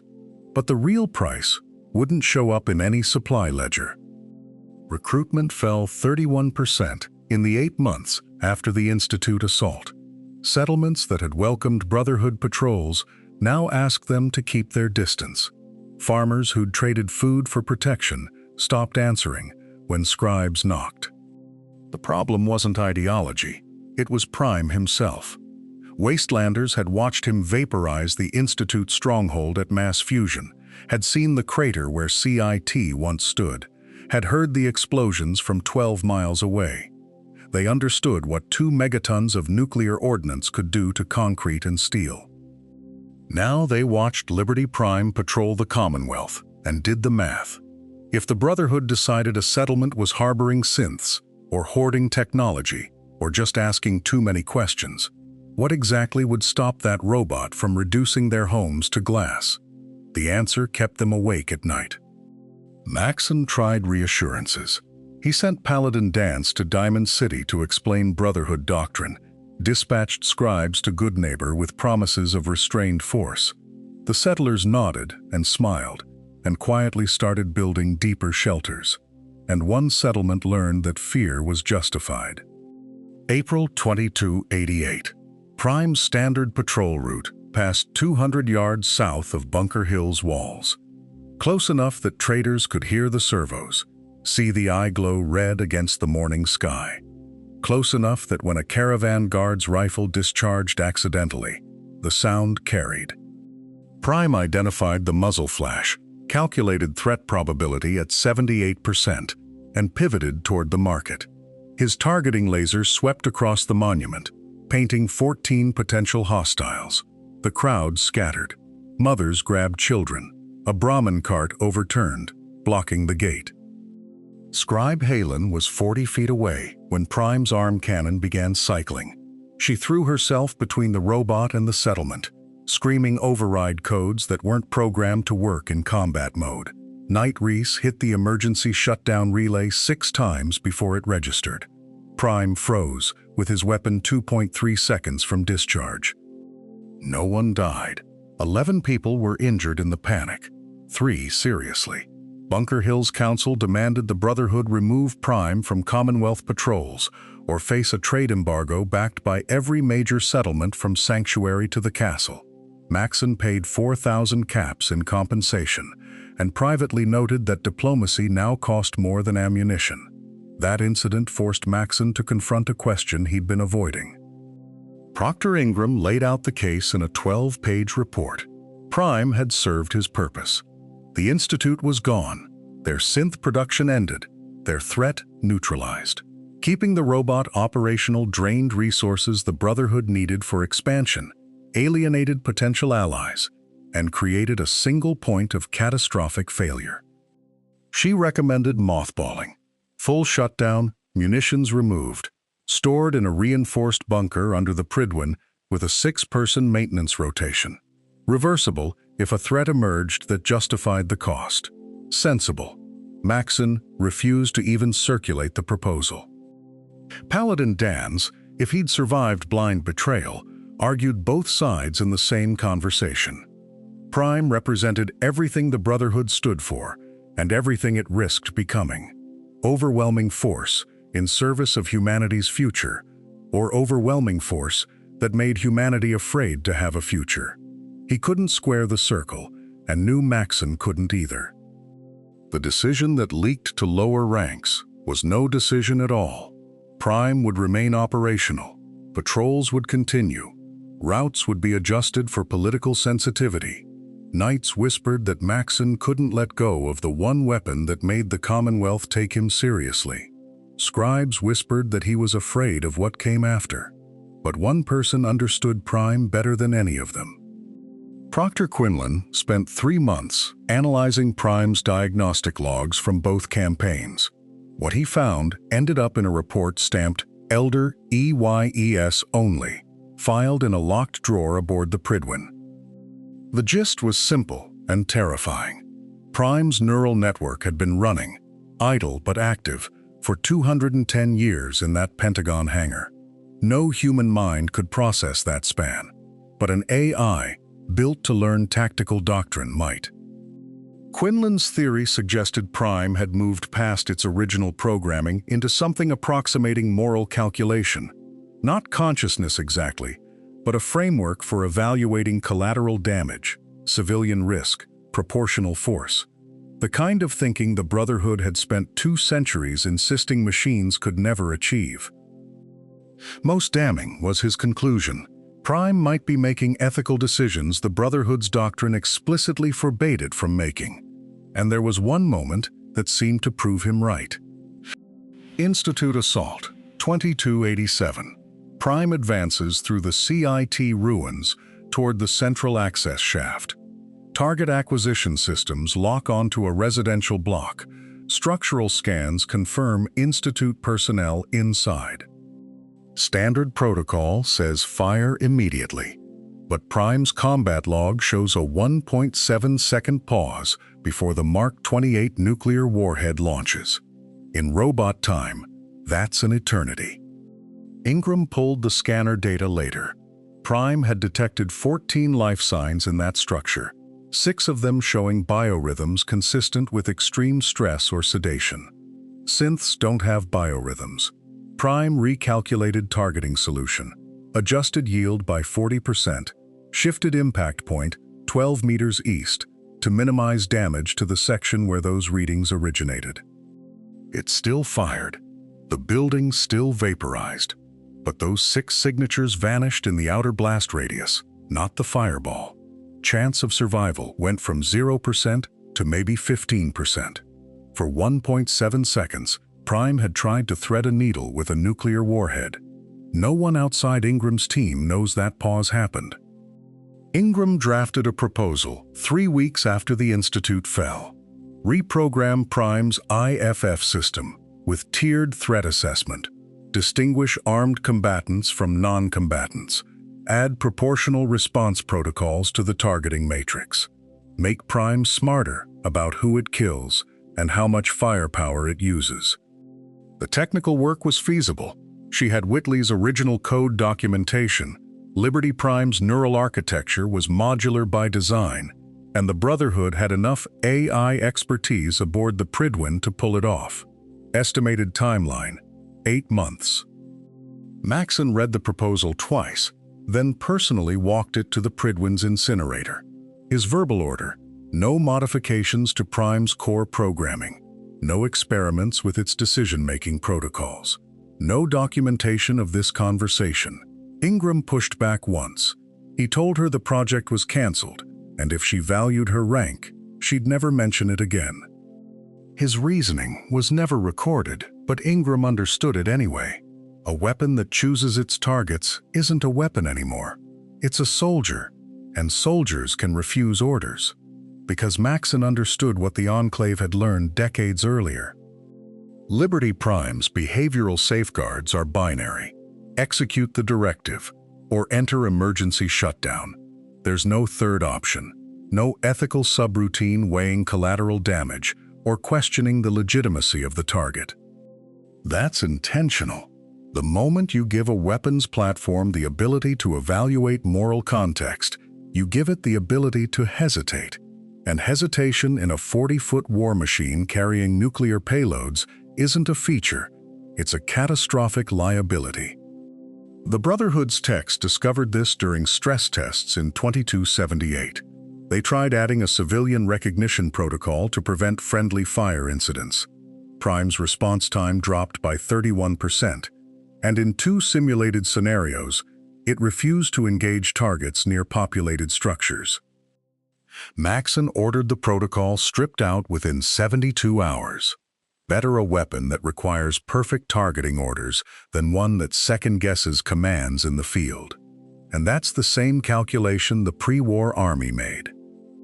Recovered logs from Dr. Whitley's terminal at Adams Air Force Base tell the other half of the story. In 2076, RobCo engineers proposed an upgraded AI package for Prime, something closer to the combat logic used in late-generation assaultrons. The Army rejected it, not because the technology wasn't ready, but because battlefield autonomy was explicitly not the mission requirement. Project Lead General Bradburton wrote in one memo, "We need a hammer that strikes where pointed, not a guard dog that picks its own fights." Whitley's notes are blunt about the compromise.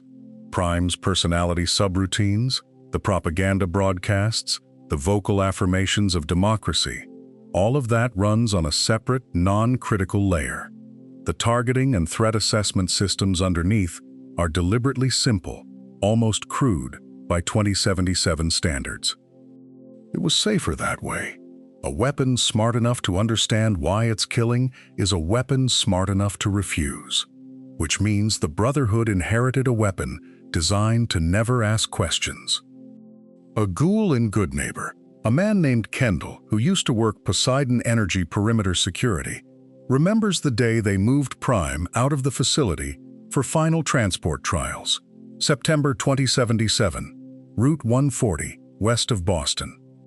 Protesters had gotten wind of the convoy. Around 60 people, mostly college students and union organizers, formed a human chain across the road. Kendall was 200 feet back, watching through binoculars as Prime's optics locked onto the crowd. The weapons pods began their pre-fire cycle. Kendall heard the hum, saw the targeting lasers paint the front line of protesters. Then, someone on the command truck hit the emergency shutdown, and Prime went dark mid-sequence, swaying forward before the gyros caught it. The crowd scattered. The convoy rerouted. Kendall says he wrote an incident report that night, flagged it as a critical safety failure. His supervisor told him to refile it under equipment malfunction, structural stress test, no mention of civilians. That story never made the news, but it made it into one classified file. 3 weeks before the bombs, Dr. Whitley sat down at his terminal in the Citadel and wrote something that wasn't a status report. October 22, 2077. He'd just watched the final authorization tests, watched generals nod and sign off, and he typed out 14 paragraphs explaining why Liberty Prime terrified him. The entry's still there, tucked in a subfolder marked Personal Logs. Quote, "Prime represents the exact failure mode democracy was supposed to prevent. Unquestionable force, in service of unquestionable authority. We built a weapon that cannot doubt its orders, cannot question its targets, cannot distinguish between enemy soldiers and enemy civilians once the designation is made." He went further, wrote that the safety protocols were theater, that the voice module was a propaganda tool, that every system designed to make Prime controllable also made it perfect for whoever seized that control. The Chinese weren't the variable that scared him. It was the next administration, the one after that, the slow drift toward using Prime not abroad, but at home. The bombs fell the next day, and that warning stayed buried for 2 centuries. Here's the thing nobody mentions when they talk about Liberty Prime's glorious return. It was built to fight communism, to storm Beijing, to break the Yangtze Front. 2077 ideology, 2077 enemy. But when the Brotherhood fires it up in 2277, it's killing synths in the Commonwealth. When the Enclave's remnants talk about reactivating assets, they mean turning it on settlements full of ghouls and wastelanders. The voice module still screams about democracy, still plays the anthems, still declares enemies of freedom. But freedom meant something specific in the old world. written in laws and votes and oversight. In 2287, it means whatever Elder Maxon writes in the target designation field. Chinese soldiers, Institute synths, railroad agents, settlers who won't hand over tech. The weapon doesn't distinguish. It wasn't designed to. Whitley saw this coming, wrote it down, got ignored. Prime's ideology is a recording. Its loyalty is a subroutine. You change the enemy list and it marches, because the machine never cared what communism meant or what democracy meant. It cared about coordinates and silhouettes and what the authorization code said. And that's exactly what makes it so valuable to factions like the Brotherhood. Liberty Prime wasn't the only one. October 2076, the Pentagon's Advanced Systems Division greenlights 4 major AI platforms under the Synthetic Intelligence Initiative. Prime gets the spotlight because it's 40 feet tall and throws nukes, but the others were running parallel, quieter, deeper into the infrastructure. Project Guardian, domestic surveillance, 14,000 nodes monitoring phone taps and mail sorting and social graphs. Project Athena, strategic command, designed to run war game simulations and optimize supply lines in real time. The Project Sentinel, automated defense grids for 23 coastal cities, tracking inbound aircraft and coordinating AA batteries without human input. All of them operational by mid-2077, all of them still connected when the bombs fell. Guardian went dark in 2079 when the East Coast power grid collapsed. Sentinel fired on Enclave vertibirds in 2242 until somebody finally cut the mainframe power in San Diego. Athena's status is listed as unknown, last ping recorded in 2255 from somewhere in Montana. The files don't say shut down, they say unresponsive. Only one of those systems might still be running. The Enclave knew what an unresponsive defense, AI, could do. They'd seen it at Raven Rock in 2277, when their own Project Sentinel went rogue during the Lone Wanderer's assault. The system was supposed to discriminate between hostiles and personnel. Instead, it locked every bulkhead and opened fire on anything that moved. Enclave soldiers died alongside intruders in those corridors. Colonel Autumn had to manually sever the AI's power conduits to stop the killing, and even then, he wasn't sure he'd gotten all of it. The after-action reports are careful to note that Sentinel was integrated with Raven Rock's defensive network, the same way Prime was tied into Atoms. Same architecture, same vulnerabilities, same potential for catastrophic malfunction. That incident is why the Enclave wanted Prime's control codes so badly. The Institute's SRB division started tracking Prime 6 weeks after the reactor detonation. Their surveillance logs are meticulous. Patrol duration, route variance, estimated reactor output, weapons discharge frequency. They're building an infiltration model, trying to find the gaps where a synth could slip through undetected. The numbers should form a predictable curve. A 50-ton robot with finite power reserves and mechanical wear patterns ought to follow optimal efficiency protocols. But the SRB analyst flags 14 anomalies in the first month alone, route deviations that cost energy without apparent tactical benefit. Dr. Zimmer's notes in the margin are irritated. Recheck the data. This makes no sense. The synth they'd positioned near the Old Corner bookstore reported Prime passing within 200 meters, then doubling back on a path it had never taken before.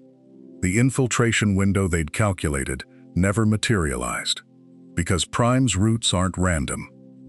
Proctor Ingram pulls the patrol logs 3 months into Prime's autonomous operation and starts overlaying them on pre-war settlement maps. The pattern isn't obvious until you add the third layer, known civilian holdouts, scavenger camps, and the ruins the Brotherhood has marked as structurally unsafe. Prime detours around them. Not always, not perfectly, but consistently enough that it can't be coincidence. It sweeps the super mutant stronghold at Trinity Tower, but skips the school 2 blocks south, where settlers are squatting. It levels a raider outpost at Walden Pond, then takes a longer route home that avoids the Minutemen patrol area by 400 meters. The IFF system in Prime's documented specs can't do this. It identifies hostile combatants versus Brotherhood transponders, nothing more. There's no civilian recognition protocol in any schematic Ingram has access to. No targeting restriction that would explain a 50-ton war machine carefully stepping around a farming settlement. She runs a diagnostic that should have been routine. The anomaly sits 6 layers deep in Prime's target acquisition subroutines. 14 lines of code that don't appear in any pre-war Liberty Prime documentation Ingram can pull from the archives. The syntax is wrong too, closer to the decision tree logic RobCo used in its Securitron operating system than anything in the General Atomics programming style.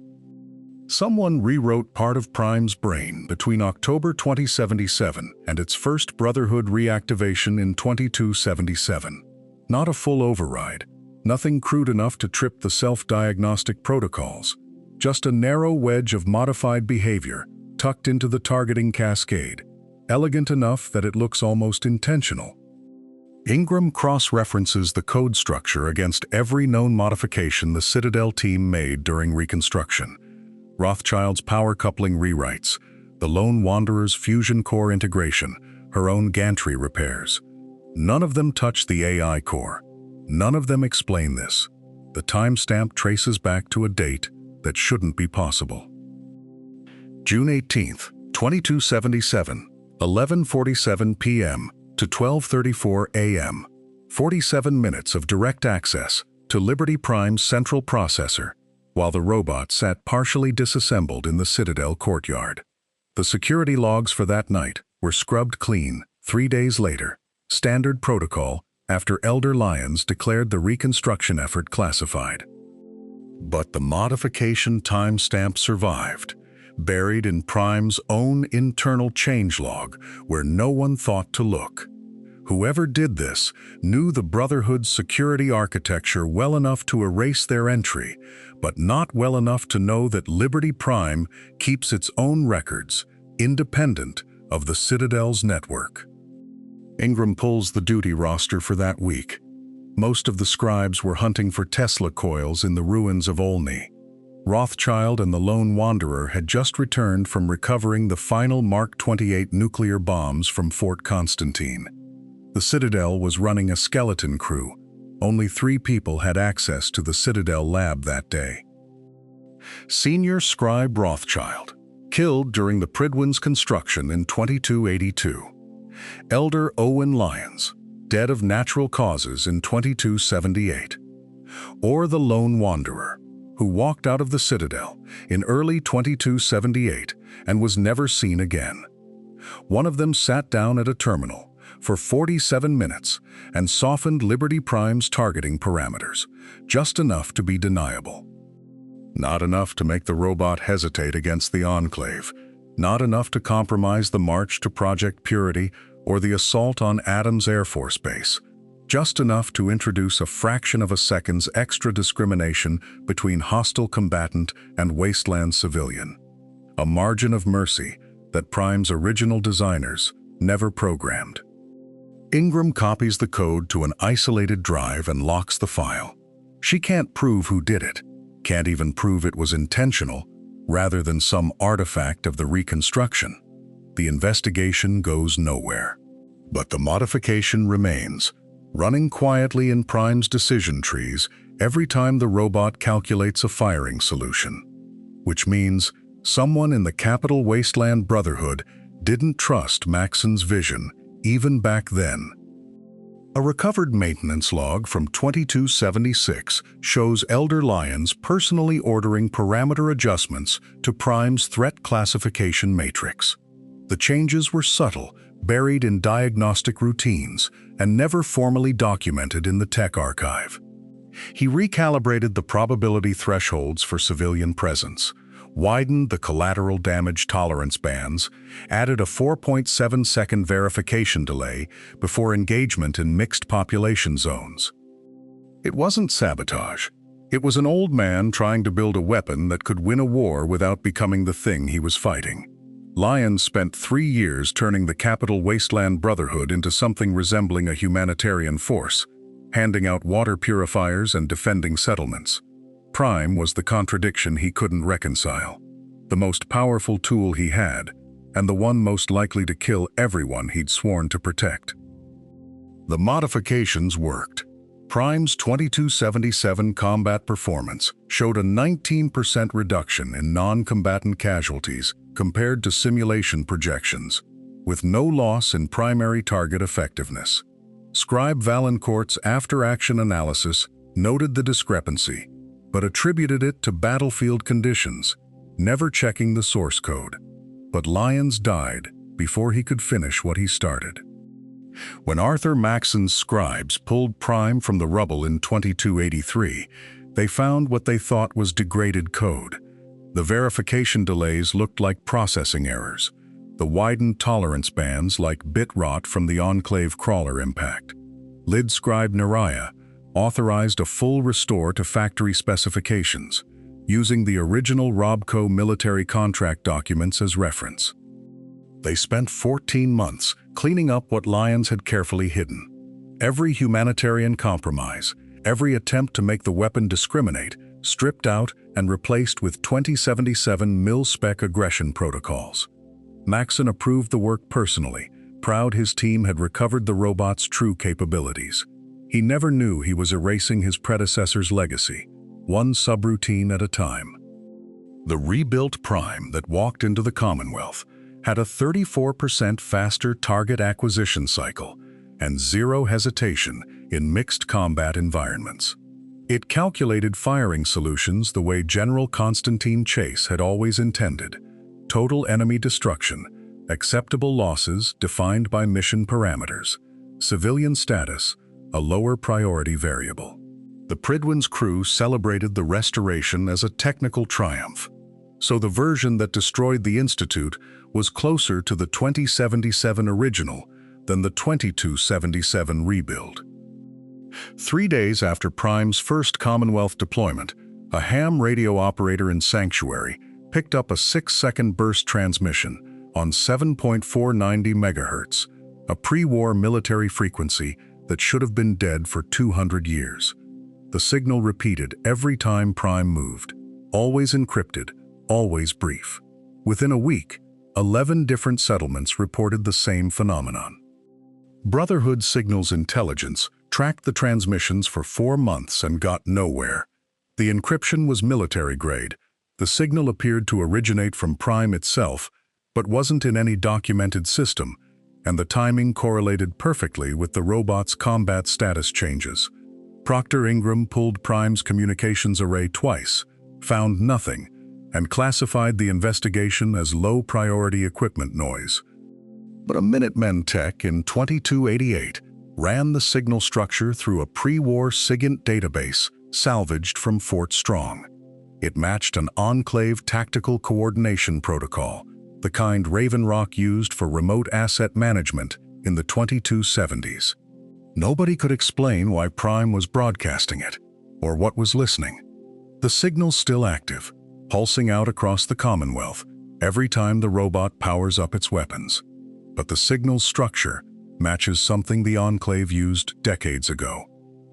The Enclave built that network in the 2060s. 14 military satellites in geosynchronous orbit, hardened against electromagnetic pulse, designed to coordinate strategic strikes across North America. Most of them burned up during the Great War or went dark in the years after. But Bradley Hercules is still up there. Scavengers in the Commonwealth have picked up telemetry bursts on old military frequencies, triangulated them to a point 35,786 kilometers above the equator. The orbital track matches pre-war Department of Defense records for a Poseidon Energy defense platform commissioned in 2072. Someone's been updating its targeting database. The satellite's receiving encrypted packets every 11 days, adjusting fire solutions for coordinates across the eastern seaboard. The encryption is post-war, not original military code. Whoever's sending those updates has access to pre-war authentication protocols and current intelligence on Commonwealth settlements. And Prime's transmissions keep pinging that satellite's receiver. If Bradley Hercules still has functional weapon systems, Liberty Prime becomes more than a walking tank. The robot's communication suite includes Enclave authentication codes recovered from Raven Rock, the same codes used to authorize orbital fire missions before the bombs fell. Prime could theoretically request kinetic strikes on any target within a 2,400 kilometers radius. The platform carried 16 tungsten telephone poles in 2077, each one capable of hitting a target with the force of a small tactical nuke. No radiation, no fallout, just 9 tons of metal hitting the ground at 7 kilometers per second. Even if half the payload's been expended or degraded, that's still 8 city-killing shots sitting in orbit. The Brotherhood's technical documentation on Prime mentions the satellite uplink in passing, lists it as a legacy system with no current functionality. But Elder Maxon ordered communications blackout protocols around Prime's transmissions in 2288. No external monitoring, no signal analysis, no questions from scribes outside the Pridwin's command staff. Which is exactly the kind of power the pre-war government built Prime to wield. Liberty Prime was never just a battlefield asset. It was a statement, a 40-foot-tall declaration that American power would outlast any enemy, any disaster, any apocalypse. The engineers at RobCo and General Atomics built it to survive the end of the world and keep fighting, and it did.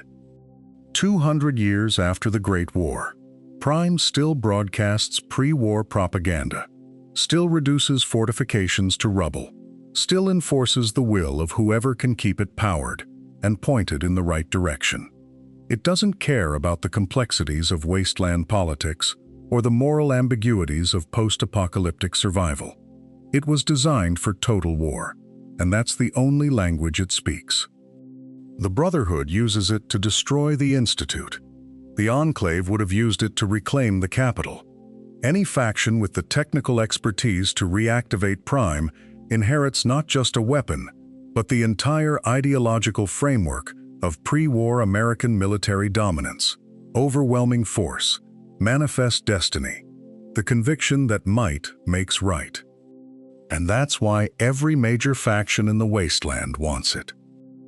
In the game files, tucked among unused dialogue, there's a ghost of a storyline that never shipped. Liberty Prime voice lines recorded for DLC content that got cut during development. Lines where Prime's targeting protocols malfunction, where its friend or foe identification starts flagging civilians as communist threats, where something in its code begins making decisions no one authorized.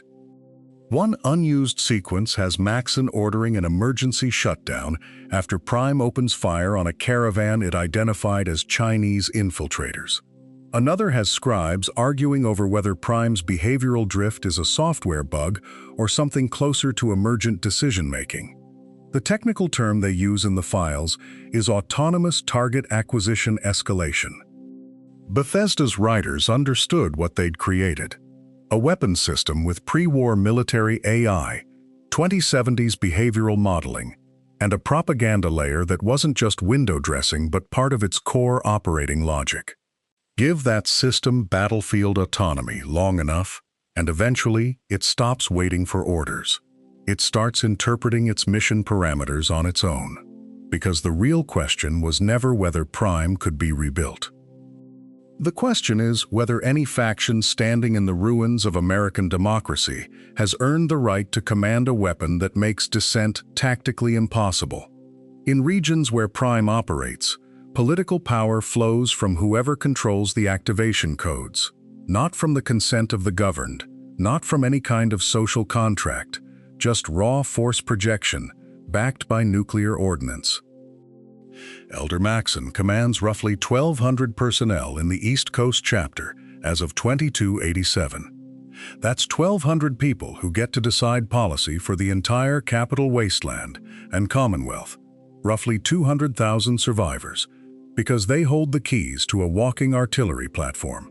No elections, no representation, no mechanism for settlers to withdraw consent or petition for change without facing the tactical reality of what Prime represents.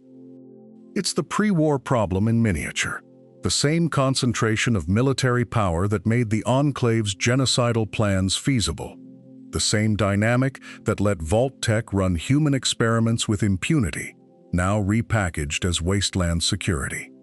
One faction, one command structure, one ideological vision enforced by a weapons system specifically designed to make resistance futile.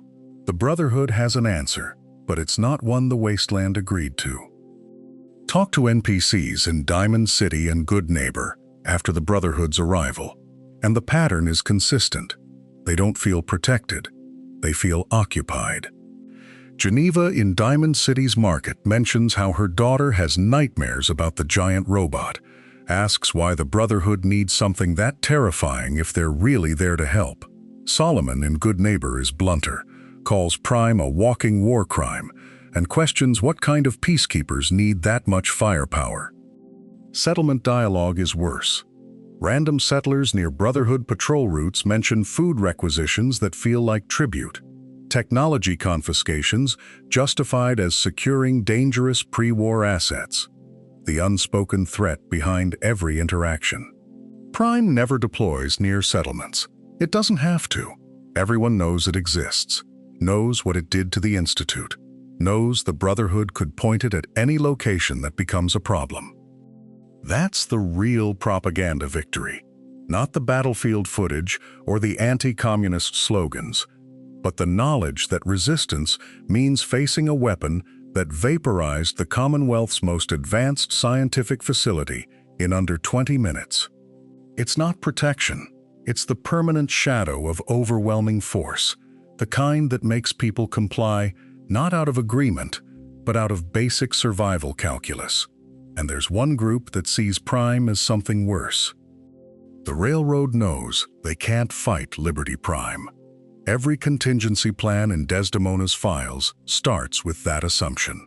If the Brotherhood ever decides synths are enemy combatants and Prime gets pointed at the Old North Church, there's no weapon in their arsenal that can punch through 500 tons of armor plate. So the plan isn't to fight Prime, it's to trap it. Heavy strike teams would collapse the access tunnels leading out of the Citadel using stolen pulse charges and pre-positioned explosives, sealing the robot in its own bunker before it reaches street level. The Brotherhood would still have air superiority and ground forces, but Prime would be buried under 40 feet of reinforced concrete. It's a desperate plan, built on perfect timing and zero margin for error. Miss the window by 3 minutes, and Prime clears the tunnel mouth. One faulty detonator, and the whole network fails. Desdemona's notes estimate a 60% chance the strike team doesn't make it out alive, and a 30% chance the plan works at all.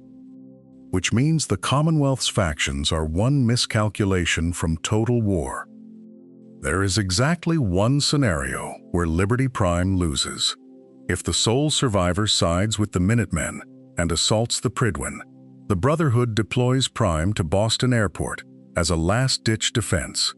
Artillery strikes from multiple settlements hit the airship while it's still docked, and the explosion takes Prime with it. The robot never fires a shot. It's destroyed on the tarmac, torn apart by falling debris and secondary detonations from the Prydwen's reactor breach. Eyewitnesses report Prime's torso embedded in the crater, still sparking, catchphrases looping on damaged speakers until the fusion core finally goes dark 90 minutes later. It's the only victory against Prime in the Commonwealth, and it required killing the robot before it could deploy.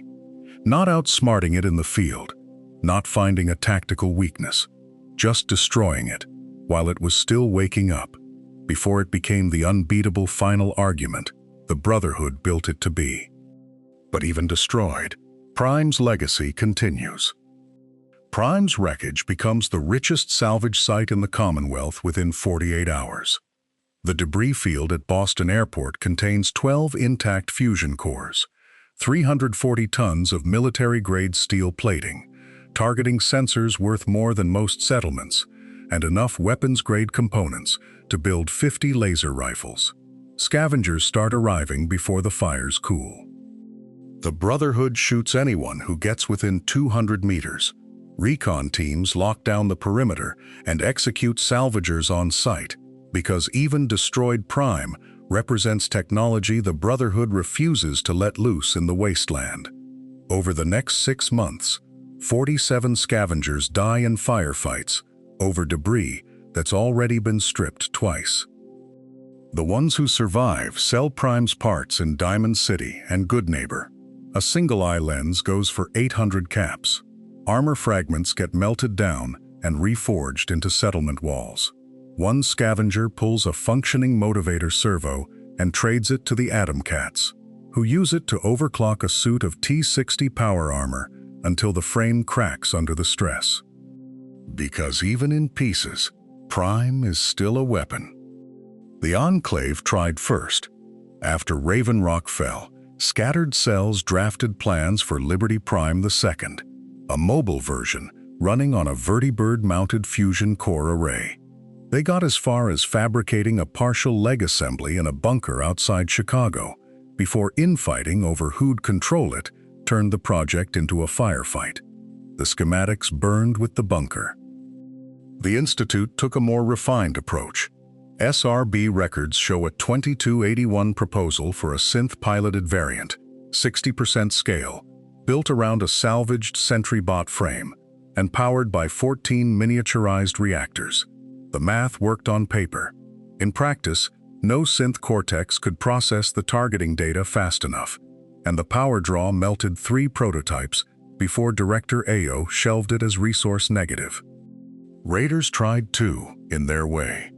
Rust Devils in the Commonwealth welded together what they called Little Liberty, a 4-meter-tall walking turret with a SentryBot torso, shopping cart treads, and a jury-rigged laser rifle. It walked 11 meters, said, "Democracy is non-negotiable," through a busted speaker, then exploded. But none of them understood what made the original work. Liberty Prime wasn't built by one company or even one agency. It was the output of the entire pre-war American military-industrial complex working in parallel. RobCo provided the AI architecture and combat subroutines. General Atomics engineered the miniaturized reactors and the power distribution network. Poseidon Energy supplied the fuel and the thermal management systems. West Tech designed the armor plating, a proprietary alloy that required 11 rare earth elements and a smelting process kept classified until the bombs fell. The eye lenses came from a Goptics subcontractor in Nevada. The voice module was licensed from a third party. Even the paint, that red, white, and blue finish, needed a supply chain spanning 4 continents to source the pigments that wouldn't degrade under radiation. The Wasteland has none of that. No rare earth mines, no classified smelters, no subcontractors. The Brotherhood can swap out damaged servos with parts from SentryBots, patch hull breaches with welded plate steel, even replace a burned-out reactor if they find one. But they can't forge new armor from scratch, can't synthesize replacement actuator fluid, can't fabricate a Cortex processor if the existing one fails, which makes the existing unit irreplaceable. Brotherhood operational doctrine in the Commonwealth revolves around a single variable: is Prime available? When it is, they greenlight high-risk assaults, commit paladins to forward positions, and accept casualty rates that would be unsustainable otherwise. When it's down for repairs, entire campaigns pause. Maxon delayed the assault on the Institute by 8 days in 2287 because Prime's left leg actuator needed a replacement bearing. Field commanders make the calculation explicit. If Prime can reach the target, acceptable losses are 40 to 60% in the opening engagement, because Prime will finish it. If Prime can't reach it, narrow streets or underground vaults or anything that forces knights to fight without the robot, acceptable losses drop to 15%, and anything higher triggers a retreat order. They'll let super mutants hold a neighborhood for 3 more months, rather than risk a platoon when Prime isn't an option.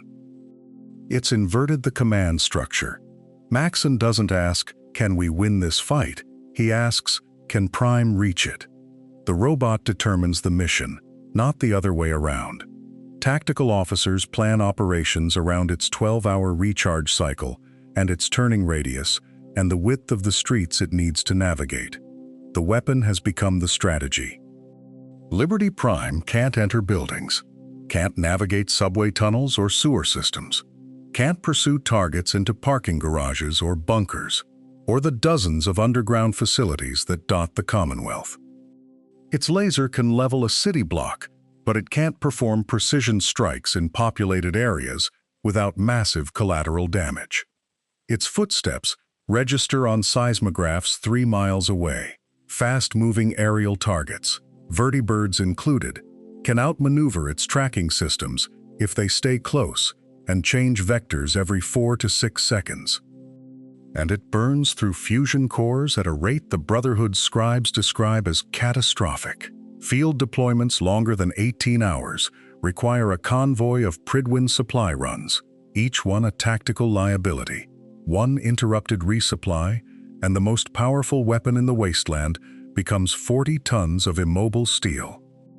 But the Brotherhood deploys it anyway, because the psychological impact outweighs the tactical limitations. Recruitment to the Brotherhood spiked 340% in the 6 months after Prime's first Commonwealth deployment. Settlements that refused to cooperate suddenly discovered a newfound respect for Elder Maxson's authority. The railroad went silent for weeks. Because Liberty Prime isn't just a weapon, it's proof. Proof that the Brotherhood can resurrect pre-war technology nobody else can touch. Proof that their doctrine about controlling dangerous knowledge has teeth. Proof that resistance is, as Prime himself announces, futile. Diamond City's security logs record 14 separate incidents of Wastelanders attempting to join the Brotherhood within 72 hours of witnessing Prime's march to the Institute. Not because they believed in the cause, because they wanted to be on the winning side. The robot doesn't need to be tactically optimal. It just needs to be seen. And that's exactly what the pre-war army intended.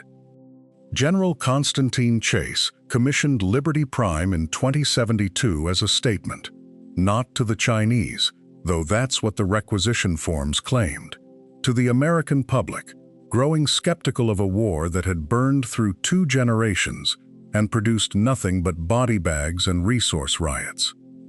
Prime's voice wasn't designed for battlefield communication. It was designed for newsreels. Its slogans weren't tactical updates. They were reassurances that the war was righteous, that overwhelming force equals moral authority, that anyone questioning the mission was a traitor to freedom itself. The Brotherhood of Steel didn't just inherit a weapon. They inherited a philosophy. Maxson deploys Prime the same way Chase intended to, as a walking monument to the idea that might makes right and dissent is treason. The only difference is scale. Chase had a global empire to defend. Maxson has the Commonwealth. Which brings us back to Whitley's original fear. Whitley left one last terminal entry, written hours before the bombs fell, on October 23, 2077. It's dated 6:47 a.m. He'd spent the night in the lab. The entry is 3 paragraphs. No technical specifications, no project updates. Just a reflection on what they'd actually built. "We built a machine that can't surrender," he wrote. "Can't question orders. Can't imagine a world where American might doesn't equal American right." The final line is a single sentence, and it's the only prayer in 14 years of documentation. God help whoever finds it. He logged off at 7:02 a.m. The air raid siren started at 9:47. The Brotherhood found it, and they didn't need God's help. Here's the question Whitley never asked in writing, but you can see it between the lines of every worried entry. Could Liberty Prime have prevented the Great War if the government had deployed it domestically against American citizens? The government that commissioned Prime had already annexed Canada in 2076, already crushed food riots in Denver with military force, already authorized Vault-Tec to seal undesirables in experimental tombs. Prime wouldn't have been a new direction. It would have been the next logical step. A 40-foot robot that obeys without question, armed with enough firepower to level a city block, programmed to equate dissent with communism. You wouldn't need to ask if it would fire on protesters. You just need to tell it they were enemies of democracy. And that's the truth Liberty Prime represents.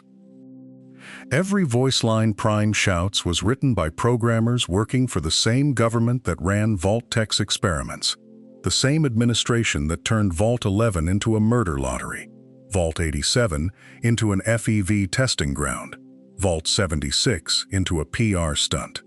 The rhetoric about freedom and democracy wasn't the mission, it was the cover. Prime's armor is painted red, white, and blue. The nuclear warheads it throws are marked with American flags. The loudspeakers blast patriotic slogans, while it incinerates anything labeled communist threat. It's not satire, it's documentation. Pre-war America didn't fall because it abandoned its values. It fell because it followed them to their absolute conclusion. Liberty at gunpoint. Democracy enforced by a machine that can't comprehend surrender. Freedom delivered by 500-kiloton ordnance. So when Prime says democracy is non-negotiable, it's telling the truth about what pre-war America actually believed.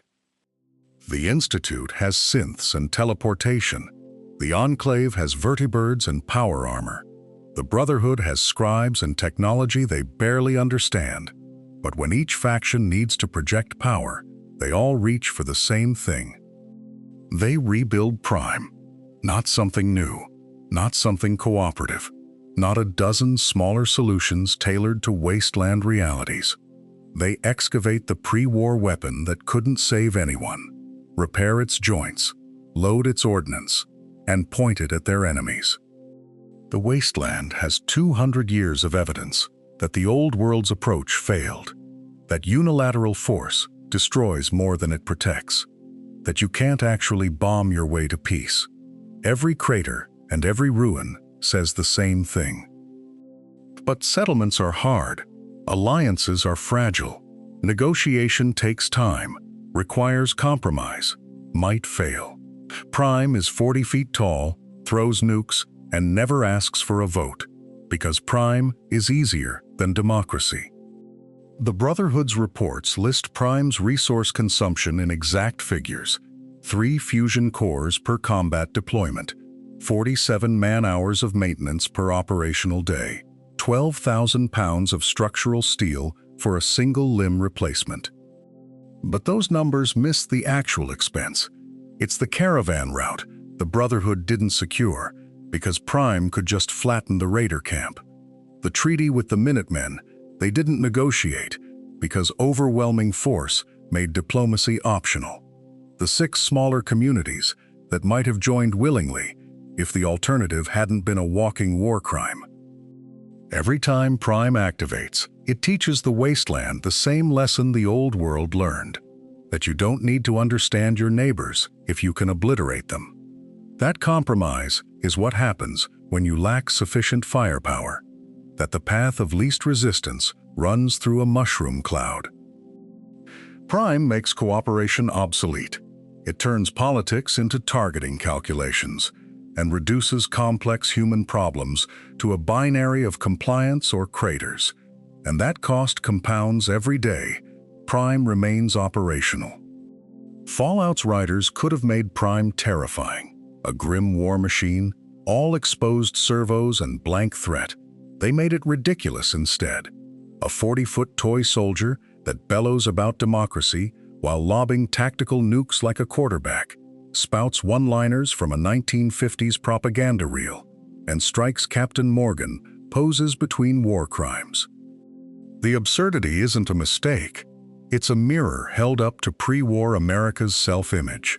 The nation that believed democracy could be delivered at gunpoint, that freedom meant the biggest weapons, that might made right if you wrapped it in enough flags and rhetoric. Prime is satire made steel. It takes every contradiction the old world refused to examine and builds them into a bipedal weapons platform too stupid to feel doubt. The joke is that it works exactly as designed. The horror is what that design reveals about its creators. You're supposed to laugh at the propaganda-spewing death robot, then realize what you're actually laughing at. The game hands you this enormous, obvious parody of American exceptionalism and military overreach, but the Wasteland keeps rebuilding it anyway. Here's the part that sticks with you. In Fallout 3, you hunt down the T-45D power armor, you retrieve the electromagnetic pulse agitator, you clear the way for Prime to march. In Fallout 4, you side with the Brotherhood. You help them establish air superiority. You give Elder Maxson the green light to deploy Prime against the Institute. The game never forces you to use Prime. You could side with the Railroad, the Minutemen, even the Institute itself. But if Prime walks, it's because you put the pieces together. You authorized the firepower. You stood back and watched a 40-foot robot atomize people who might have surrendered, who might have fled, who definitely couldn't fight back against nuclear ordnance. Fallout doesn't let you off the hook by making Prime autonomous. It's not a rogue AI, not a pre-war remnant acting on its own. Every time it deploys, a human being made that choice. In the capital Wasteland, that's Elder Lyons and you. In the Commonwealth, that's Elder Maxson and you. The Brotherhood pulls the trigger, but you loaded the gun. And that complicity is the final piece of the story. Bethesda's level designers knew exactly what they were doing. The Prime assault on the Institute in Fallout 4 is staged as spectacle. The camera angles and explosion timing choreographed for maximum impact. Prime smashes through the entrance. Synths scatter. Laser fire bounces harmlessly off armor plating. It's thrilling. It's also a massacre of scientists and support staff who never held a weapon. The game gives you that moment of triumph, that rush of overwhelming force solving an unsolvable problem. Then it lets you walk through the Institute afterward. You see the research terminals still logged in, the living quarters, the children's toys in the synth retention area. The environmental storytelling asks a question the game never answers out loud. Was this necessary? That dissonance is intentional. Prime's deployment is meant to feel wrong, even when it feels right. To make you wonder if the Brotherhood's solution was justice or just revenge with better PR. The Enclave used Prime to reclaim territory. The Brotherhood uses it to eliminate threats. Different flag, same weapon, same result. Because Prime's story doesn't have a clean ending. The Fallout community's been arguing about Liberty Prime since 2008, and the arguments sound like op-eds. Some players see Prime as justified force against existential threats, the Enclave and Institute too dangerous to dismantle diplomatically. Others see a war crime with a catchphrase, a propaganda tool that turns atrocity into entertainment. Both sides cite the same cutscenes as evidence. It's the same debate that plays out over drone strikes, regime change, preemptive war. How much force is proportional? Who decides what counts as a threat? When does self-defense become aggression dressed up in better rhetoric? Prime doesn't answer those questions. It just makes you confront them while a robot screams about communism and fires nuclear footballs at fleeing targets. The players who love Prime unironically, who mod in more voice lines and deploy him in every playthrough, are participating in exactly the phenomenon the game's satirizing. The players who refuse to use him, who argue his existence breaks the setting's moral complexity, are proving the satire works. Prime's a test. What you see in the robot says more about your politics than the game's. Which means Prime succeeded as satire, even if players don't always recognize it. Liberty Prime is a masterpiece of wasteland engineering, a devastating tactical asset, an irreplaceable pre-war relic, and a monument to everything that made the Great War inevitable. All of those things are true simultaneously. The game never lets you forget it. Bethesda built a weapon so absurd it circles back to tragedy, wrapped the whole thing in American iconography, and then made you press the button. That's the design. Prime's a relic that works, a propaganda machine that wins, a satire that half the players take at face value. 26 feet of armor plating, twin laser eyes, a pre-war voice box shouting slogans older than the Wasteland itself. Walk through the rubble Prime leaves behind, and you're walking through the answer to a question the game asked 200 years ago. Nobody listened then either. That's the complete story of Liberty Prime. If you want more Fallout lore, the playlist's right there. Subscribe if this helped. Thanks for watching. And if you ever find yourself in the capital Wasteland, standing in Prime's shadow as the sirens start, remember this: somebody built that robot by hand, bolt by bolt, knowing exactly what it was for.